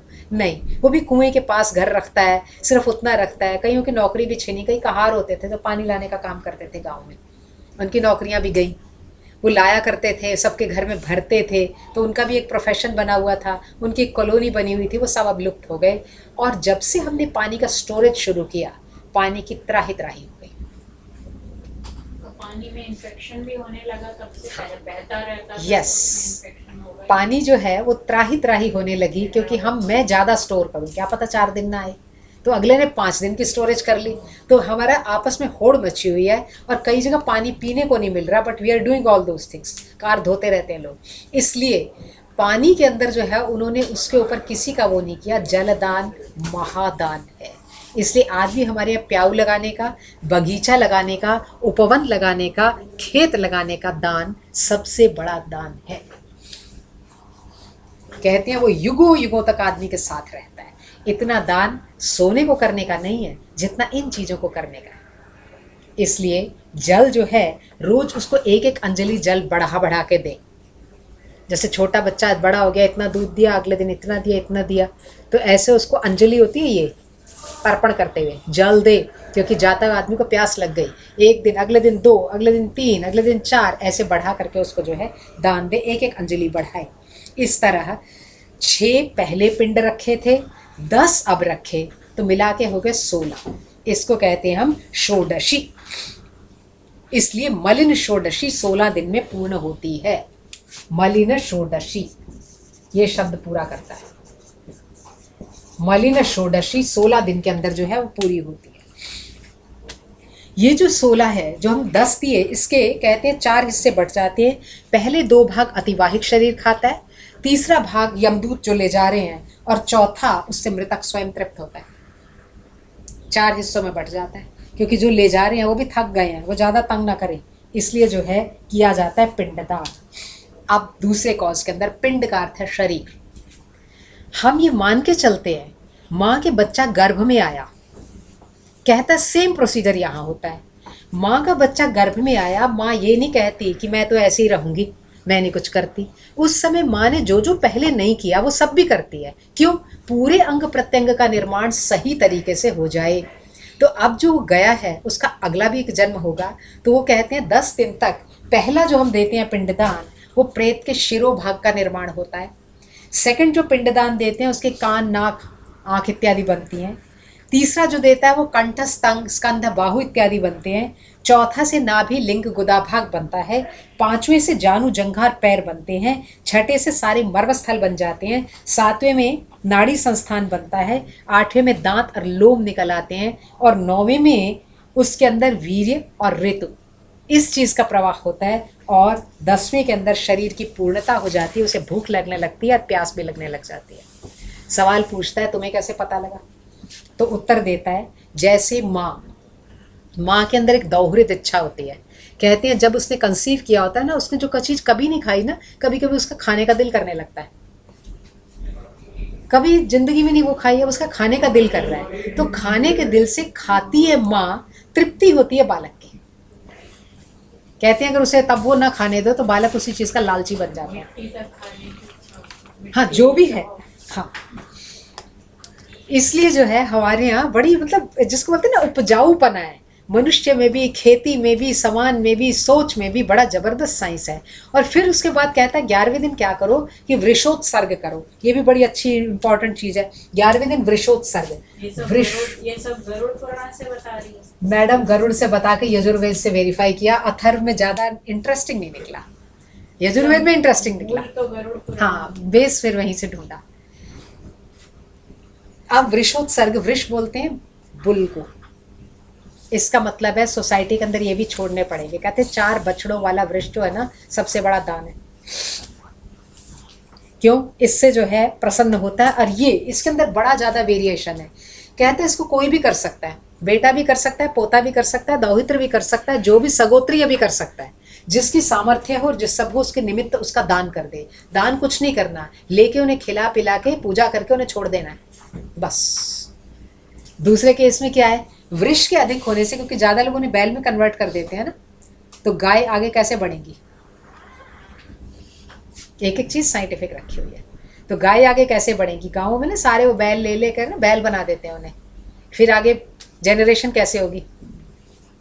दुधारू गौएं होनी चाहिए ना, इसलिए बड़ी अच्छी क्वालिटी का वृक्ष जो है उत्सर्ग किया जाता है। और कहते हैं इससे इसके दिन 12वें दिन जाकर के सपिंडीकरण, सपिंडीकरण मीन्स सारे लोग इकट्ठे हो जाएं और फिर भोजन दिया जाता है 13वें दिन। कहते हैं इसके अंदर पार्वण विधि रखनी चाहिए, रोना पीटना नहीं चाहिए। दैट हैज़ कन्वर्टेड इनटू पार्वण। क्यों?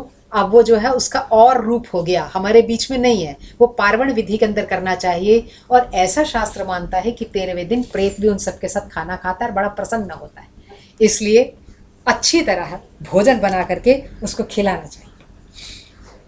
अब ये पूरी प्रक्रिया होने के बाद यहीं पर शास्त्र नहीं रुकता।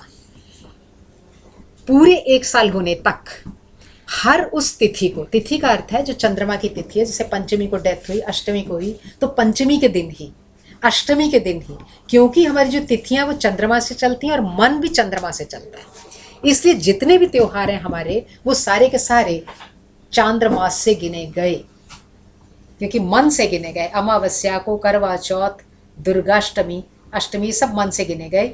इसलिए मन की जो है इम्पॉर्टेंट है। कहते हैं मन यात्रा करता रहता है, मन यात्रा करता रहता है। पहले वो के अंदर जो है वो सौरी याम्यपुर जाता है, फिर सौरीपुर जाता है, फिर नागेंद्र नगर जाता है, फिर ऐसे उसने कई सारी जगहें गिनी है जिसको मुझे एस्ट्रोनॉमिकली खोजना रह गया, क्योंकि with in a day I couldn't make it. पर ये मेरे लिए अपने रिसर्च का विषय हो गया कि जम्बू द्वीप भरतखंड के अंदर ये सब कहाँ से आई। तो मैं इसके ऊपर आगे फर्दर पढ़ूंगी। तो वो घूमता रहता है, इसलिए वो जहाँ जहाँ पहुँचेगा तो वहाँ वहाँ पाथेय उसे दिया जाता है। इसलिए हर महीने की उसी तारीख को जो जो उसे पसंद था वही खाना बनाया जाता है और मान करके कि उसी के निमित्त ब्राह्मण को दे दिया जाता है। अब वो कहते हैं ब्राह्मण को ही क्यों दें, वो क्या लेटर बॉक्स है? कहता नहीं, जब सीता भोजन करा रही थी तो एकाएक उसे ब्राह्मण दिखाई नहीं वहाँ और राजा दशरथ दिखे। तो बार बार अपने वो राम को कहती है कि पिताजी आके बैठ गए हैं, लेकिन वो छुप करके देखता है, बाकी देखते हैं, कहते कहाँ? वो तो कहती है मैं भोजन तो दशरथ को करा रही हूँ, सामने ब्राह्मण है लेकिन वही एक रूप है, क्योंकि हमारा वेद शब्द प्रमाण को मानता है, आगम प्रमाण को मानता है। हम वो उसको सिर्फ रख लेते हैं। जैसे लक्ष्मी गणेश की पूजा करते हैं, रखते तो मिट्टी के ही हैं, चांदी के ही हैं, सोने के ही हैं, लेकिन हम क्या मानते हैं? लक्ष्मी जी हैं। जब तक हम उसे दुकान से लेने जाते हैं उसको बैठा बैठा के देखते हैं, इसका नाक ऐसा, इसका ये ऐसा, इसका वो, लेकिन घर ले आते हैं ना, पूजा करते हैं तो जैसी भी लक्ष्मी जी को रख देते हैं, हम उसके ऊपर आरोपित कर लेते हैं। इसलिए पूरे साल भर हर तिथि को उसी तिथि को खाना दिया जाता है। कहते हैं यदि इसका आप न करो तो अनेकधा प्रेत आपको सपने में आके याद कराता है। ठीक है, इसलिए एक साल भर तक उसे दिया जाता है। एक साल भर तक कोई पक्का श्राद्ध नहीं होता, उसके बाद भी वो घूमता रहता है। इसलिए 3 वर्ष के बाद चौथे में चवर्क किया जाता है, जिसके अंदर ये सब फिर पददान वगैरह दे करके फिर वो पितर की संज्ञा पा जाता है, फिर आपका उससे कोई वो नहीं रह जाता। ठीक, अब एक सवाल और बच जाता है कि वो जो है वो सब चीज़ें जो है यदि होकर अगला जन्म अगर उसका हो ही गया, उसको हम श्राद्ध में लाएंगे, पीछे ही मैं श्राद्ध जोड़ रही हूँ। ये जो है 3 साल तक घूमता रहा, 3 साल तक कच्चा श्राद्ध किया जाता है। कच्चे श्राद्ध का मतलब है पूड़ियाँ इत्यादि ऐसी चीज़ नहीं बनाई जाती, रॉ मटेरियल दिया जाता है उसके निमित्त, चावल दिस दैट। और पितरों को सबसे ज़्यादा प्रिय होती है पायस और मिश्री, इसलिए खीर बनाई जाती है, मधु मिश्रित पायस खीर बनाई जाती है, सबसे सुप्रीम और अच्छा भोजन है। अब वो पूरे 12 के बाद 3 वर्ष तक नहीं, चौथे वर्ष के बाद फिर उसको पितर की संज्ञा मिली तो प्रॉपर श्राद्ध होता है। उससे पहले कच्चा ही श्राद्ध जो है वो होता रहता है। कहता है इससे पितर प्रसन्न रहते हैं और अपने बेटे और पोतों के ऊपर अमृत की वर्षा करते रहते हैं। ये हो गया अंत्येष्टि। इसके पीछे जुड़ा हुआ है श्राद्ध। टाइम थोड़ा रह गया। श्राद्ध पितृपक्ष में आने वाला, पितृपक्ष जो अभी पितृपक्ष के अंदर 15 दिन होते हैं। कहते हैं कि बड़े पितर खुश होते हैं कि अब हम अपने घर मिलने जाएंगे, इसलिए उस तिथि को वो नहीं करना चाहिए, काटना नहीं चाहिए। You enjoy the day with that person, इसलिए उसी के साथ उसका भाव शरीर नीचे आता है। ये श्राद्ध शब्द श्रद्धा से बना, श्रद्धायाः इदम इति श्राद्धम या श्रद्धा रूपेण कृतम इति श्राद्धम। सबसे इंपॉर्टेंट चीज है श्रद्धा। श्रद्धया कृतम, श्रद्धया कृतम इति श्राद्धम। श्राद्ध शब्द है, इसके अंदर इंपॉर्टेंट श्रद्धा। ये सब शब्द सबसे ज्यादा कंफ्यूजिंग है। सबसे ज़्यादा कंफ्यूजिंग इसलिए है क्योंकि लोगों ने इसको अंधश्रद्धा, ब्लाइंड फेथ, अंधविश्वास 100 चीज़ों के साथ जोड़ दिया। मुझे लगता है इतना ही हो पाएगा। सबसे पहले हमारे अंदर भावना रहती है। भावना का अर्थ जो भाव होते रहते हैं, इट कीप्स ऑन चेंजिंग। अभी मैं किसी के लिए अच्छी हूँ, फिर बुरी भी हो सकती हूँ, अभी मैं खुश हूँ, उदास भी हो सकती हूँ। सबसे पहले हमारे अंदर भावना रहती है और ये नित्य प्रति हर मोमेंट भी बदलती चली जाती है। ये भावना अनेक चीज़ें चाहती है, अनेक चीज़ें नहीं चाहती। मैं प्रिंसिपल बन जाऊं या मैं अच्छा हो उसका ये ना हो, दोनों तरीके से चल सकता है। मुझे ये मिले, मुझे ये ना मिले, दोनों तरीके से चलेंगी। इसलिए भावना आपकी जब बहुत प्रबल होती है तो हम किसी चीज़ की बिल्कुल डिज़ायर करते हैं, that converts into our desire, इच्छा। काश मुझे ये मिल जाए, मुझे ये नौकरी मिल ही जाए। अब जब मुझे मिल ही जाए उसके लिए हम कोई ना कोई उपाय जो भी करते हैं तो हम क्या करते हैं, अगर उससे वो सिद्ध हो जाए तो हम उसके ऊपर विश्वास करते हैं। भावना के पीछे आता है विश्वास। बिना विश्वास के कोई जीवित नहीं रह सकता। तुलसीदास लिखते हैं, भवानी शंकरौ वंदे श्रद्धा विश्वास रूपिणौ याभ्यम विना न पश्यन्ति सिद्धा स्वान्तस्थमीश्वरम्। यदि मुझे ये पता हो ना जमीन नीचे जाने वाली है तो मैं खड़ी नहीं होंगी, ठीक है। अगर मुझे पता लगे ना चेयर टूटी हुई, आई वोंट सिट। विश्वास इंपॉर्टेंट है। और तंत्र कहता है विश्वासो फलदायक, विश्वास ही फल को देने वाला है और कुछ नहीं।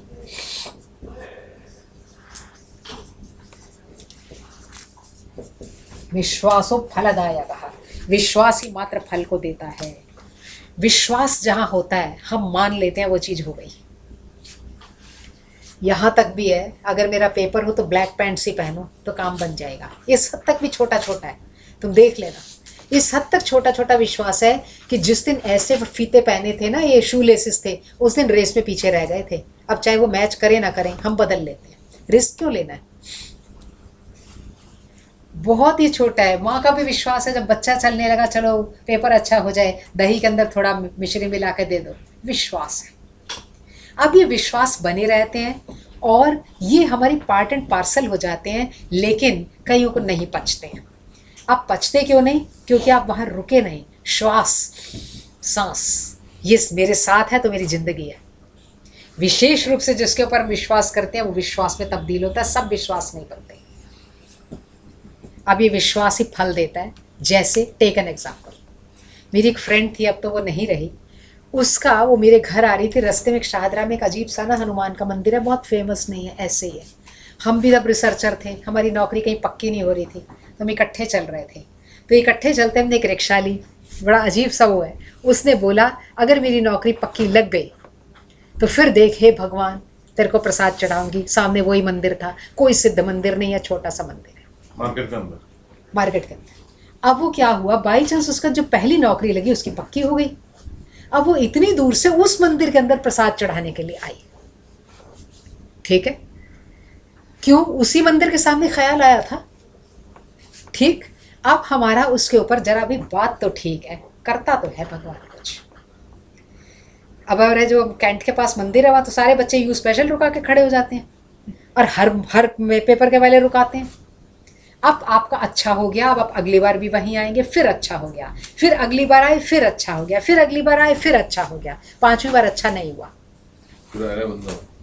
नहीं, लगता है इस पर मामला कुछ गड़बड़ है जो भगवान ने नहीं सुनी। लगता है ये फायदा मेरे लिए कुछ और होगा। हमारा नहीं हटता विश्वास उससे। ये विश्वास जो है बड़ा पक्का हो जाता है और अंधविश्वास में तब्दील हो जाता है। इसलिए कोई नैना देवी पे ही जा रहा है, कोई वैष्णो देवी पे ही जा रहा है, कोई भूतों को ही पूज रहा है। ये सबके वेरिएशन है। ये पे जहाँ पे जाके हाँ। यूएस का वीजा मिलता है, हाँ। हनुमान जी का मंदिर है, हाँ। everybody goes there, जिसको यूएस जाना होता है उसका वीजा के लिए वहाँ पे करते हैं। देख लो। फिर हम क्या करते हैं, अपना विश्वास दूसरे को बताते हैं। मेरे क्या हाई कोर्ट में एक जज थी, उसकी वाइफ मेरी अच्छा वो ज्योतिष देखने के लिए थी।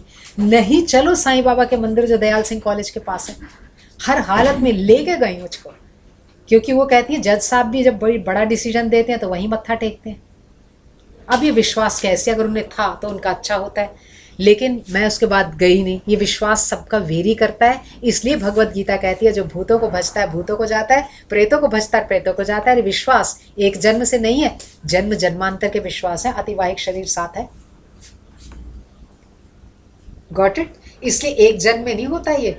अब देखो, मुझे कृष्ण पसंद है, लेकिन वो वाले जिनके हाथ में सुदर्शन चक्र है, आप कहोगे तो मुरली वाले होते हैं। तो दूसरा एक मेरा छात्र कहता है नहीं मैडम ऐसे नहीं होना चाहिए, जो श्याम खाटू अगर आप मान लोगे ना तो आप दूसरे को भूल जाओगे। वो बच्चा मुझे कहता है, अब उसका काम उससे बना होगा, बच्चे का अपना एक्सपीरियंस है लाइफ में। इसलिए एक ही घर में 2 भाई हैं 2 बहनें हैं, सबके विश्वास अलग अलग हो सकते हैं। ये विश्वास इतना पक्का हो जाता है कि अंधविश्वास में तब्दील हो जाता है। जब अंधविश्वास में हो जाता है तो इसको हम फेथ कहने लगते हैं। I have faith in Lord Krishna. आपका फेथ क्या है? अब इसके अंदर ये तो पर्सनल मामला है, इसके ऊपर पॉलिटिक्स होनी नहीं चाहिए। मेरा पर्सनल मामला है कि मेरा ये कपड़ा पहन के काम अच्छा होता है, दूसरे का पर्सनल मामला है कोट पहन के अच्छा होता है। दिस इज़ नॉट नेसेसरी कि सब यही करें। कहाँ लिखा है? हमारे यहाँ तो बहुत ज़्यादा इलास्टिसिटी है धर्म में। इसलिए ये फेथ के अंदर तब्दील हो जाता है। और तो और इसको हमारा सोशल साइंसेज ने मिसयूज़ किया इस शब्द को।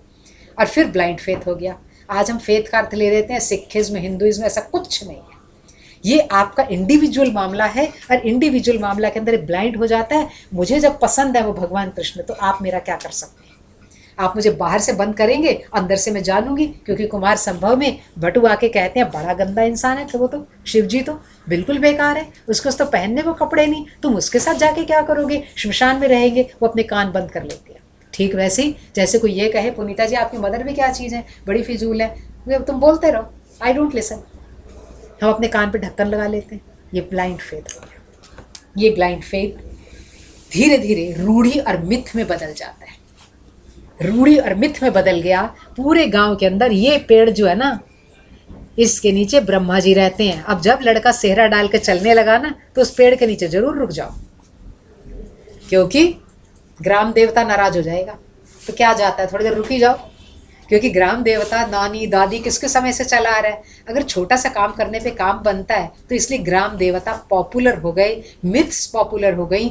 हर गांव की, हर कॉलोनी की, हर जगह की एक मिथ है। क्योंकि जन्म जन्मांतरों से अब ये शहर बन गया ना, टूट गई, लेकिन हर गांव में ऐसा होता था, वो बन जाती हैं। जब ऐसी बन जाती हैं तो पहला स्टेप हम में उदय होता है, वो है आस्था। आस्था शब्द का अर्थ है हम वहाँ टिकते हैं। आस्था, स्था धातु है इसमें। स्था का अर्थ रुक जाना, स्थित हो जाना, टिक जाना। चंद मिनट के लिए हम उसमें टिकते हैं, और जब उसी में टिकते हैं तो हम उसी का भजन करते हैं। भजन करते हैं भजा, बार बार उसका रूप करना, तब हमें भक्ति का उदय होता है। जब तक आस्था नहीं होती तब तक भक्ति उदय नहीं हो सकती। और उससे पहले इतना लंबा चैनल है। नहीं, जैसे हमारी फैमिली में है मनसा देवी टेम्पल है। हाँ बिल्कुल, हाँ मेरे ग्रेट ग्रैंडफादर 15 दिन रहते थे वहाँ। ठीक है, हर साल। ठीक है। मेरे ग्रैंडफादर जाते थे, मेरे फादर भी बैलगाड़ी में जाते थे अम्बाला से, जब कारें नहीं थी। अब मैं भी जाता हूँ, बिल्कुल ठीक है, रेगुलरली हर साल जरूर जाते हैं। बिल्कुल ठीक है, तो somewhere there's a connectivity which gets बिल्कुल established. बिल्कुल। I always recall them when I go there. हाँ, दो चीजें ना, एक तो मेरा पर्सनल है और एक मेरा ट्रेडिशन चली आ रही है, दोनों पे करती हैं। मैं चाहे पर्सनली कितनी अच्छी हूँ, if I will not obey my parents, तो आधा फल तो वैसे ही खत्म हो गया। इसलिए वो चीज़ें बहुत इंपॉर्टेंट है। कई लोग जाके बच्चे के बाल काटने चिंतपूर्णी पहुँचते हैं, क्योंकि उनके धर्म, उनका खानदान में ऐसा होता है। पहले जो है लड़के की शादी के लिए लड़के के दो बारात चढ़ने लगी, पहले XYZ मंदिर जाते हैं। This is only faith. इसलिए आपका ये पर्सनल मामला है। आस्था पैदा होती है, कुछ देर वहाँ टिकते हो, जब टिकते हो तो उसी का भजन करते हो, तो भक्ति का उदय होता है। और ये भक्ति धीरे धीरे परम भक्ति के अंदर हो जाती है। इसलिए जहर का प्याला राणा जी भेजिया, पीवत मीरा हासिरे। जहर भी उसका वो बन गया। कहते हैं परम विश्वास से ना, जिस डॉक्टर के ऊपर बड़ा ब्लाइंड फेथ हो, मेरे एक हैं ऐसे फैमिली फिजिशियन है, मेरे फादर को बहुत फेथ है। अगर वो सामान्य से दवाई दे, कहते हाँ ये ठीक हो, ये दवाई बिल्कुल ठीक थी, इससे मैं ठीक हो गया। चाहे कोई कितना भी हो तो उससे ठीक नहीं होते। डॉक्टर के प्रोफेशन में ना फेथ बड़ा इंपॉर्टेंट है। वो अभी चाहे जो भी दे दे ना, थोड़ा वो बिल्कुल ठीक बैठ जाता है। ये फेथ इंपॉर्टेंट है। इसलिए यहाँ पर कहता है परम भक्ति होती है। जब परम भक्ति होती है हम उसी में रहने लगते हैं, हम बाहर जाते ही नहीं। मेरे तो गिरधर गोपाल बिन दूसरो ना कोई, हम उसी के अंदर रहने चले जाते हैं। जब उसी में रहने लगते हैं तब आपकी श्रद्धा पैदा होती है। वही रख दो, मैं आ रही बस ये एक बार पूरा करके छोड़ दूंगी। तब श्रद्धा पैदा होती है, उससे पहले श्रद्धा नहीं है ना। कितना मुश्किल स्टेप्स। तब जाके आपकी श्रद्धा पैदा हुई। श्रद्धा का इफेक्ट क्या है? समर्पण। जब श्रद्धा होती है तो ही समर्पण होता है। श्रद्धा के बिना समर्पण नहीं है, क्योंकि बिना श्रद्धा के समर्पण नहीं हो सकता, वो धोखा है। हम समर्पित हो जाते हैं। कभी अपने पापा से ये नहीं पूछा, कभी ये नहीं शक गया कि वो मुझे गलत बता रहे होंगे। पापा ने कहा है ना फाइनल है, वेद ने कहा है ना फाइनल। हर व्यक्ति का लाइफ बिना श्रद्धा के नहीं चल सकती। श्रद्धा का इफेक्ट है समर्पण, और जब समर्पण हो जाता है तब अजय जी निष्ठा आती है। शायद VC जो ऊपर बैठे होंगे उन्हें नहीं पता। तब निष्ठा आती है। कतावतु निष्ठा, कता प्रत्यय लग गया, उसमें रहने लगे, तब ज्ञान का पहला स्टेप शुरू हुआ। जिसने बनाया ना दिल्ली यूनिवर्सिटी का मोटो, बड़ा ज्ञानी इंसान था, बहुत ज्ञानी इंसान था। लेकिन उसका सोर्स नहीं मिला कहीं। मैम मैंने भी आर्मी इंस्टीट्यूट ऑफ एजुकेशन का मैंने बनाया है, मेरा ब्रदर वहाँ पर डेपुटेशन पे प्रिंसिपल था। प्रज्ञा प्रतिष्ठा प्रज्ञानम, ये तब बनाया था हमने उसका, वो भी प्रेजेंटेशन एक जगह से नहीं था, वो भी उपनिषद से भी शब्द अलग अलग लेके देन आई चोजन कि पहले ये होना चाहिए, ये होना चाहिए, ये होना चाहिए, and he has delivered a very good lecture on that. वो पास हुआ था जीबी में। प्रज्ञा प्रतिष्ठा प्रज्ञानम, उसका मोटो और वो जो ड्राइंग है वो भी सब मेरी बनी हुई है। नाम उसमें कहीं नहीं होता, पर कुछ आम ऐसे भी बोने चाहिए जो कि फल अनंत काल तक मिलता रहे। इसलिए जिसने निष्ठा धृति, निष्ठा is the first step of education. अगर हम ये नहीं है तो एजुकेशन इज आपके लिए डेविल में कन्वर्ट हो जाएगी, ईविल में कन्वर्ट हो जाएगी। तब आएगी धैर्य। निष्ठा ना होने की, निष्ठा के बिना धैर्य नहीं होता, धैर्य के बिना सत्य नहीं होता। इसके बाद हम अगली क्लास के अंदर करेंगे। बहुत धन्यवाद। Thank you. मेरी जो मेरी अगली क्लास है ना एमए की क्लास है, वो पढ़ाऊंगी। ये 1 बजे होती है मैम, हाँ 1 बजे होती है। आज वहाँ 4 घंटे बोलना है। मां नहीं, वो बड़े बच्चों ने एक टीचर लगाया था, पढ़ा रहे किसको लगाया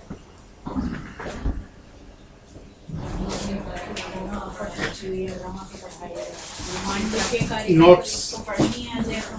मांडू के कार्यक्रम बोले तो फिर ये चार 4 घंटे में पूरी करनी है। 4 घंटे। हाँ, तो चले जाओ तुम। शुरू से है पूरा। नहीं, वो कोई और लगाया था, बच्चों को समझ नहीं आ रहा, तो अब उन्होंने स्पेशल वो अटेंड कर सकते हैं। हाँ, तुम अगली बार मैं यही पढ़ाऊंगी, तो बढ़िया लगा, क्या दिक्कत है? कोई आए क्लास में, कोई फर्क नहीं। आपने तो नहीं बोला था ना, मैंने बोला। मेरा है जी। हाँ, आपने कल बोला था ना। हाँ।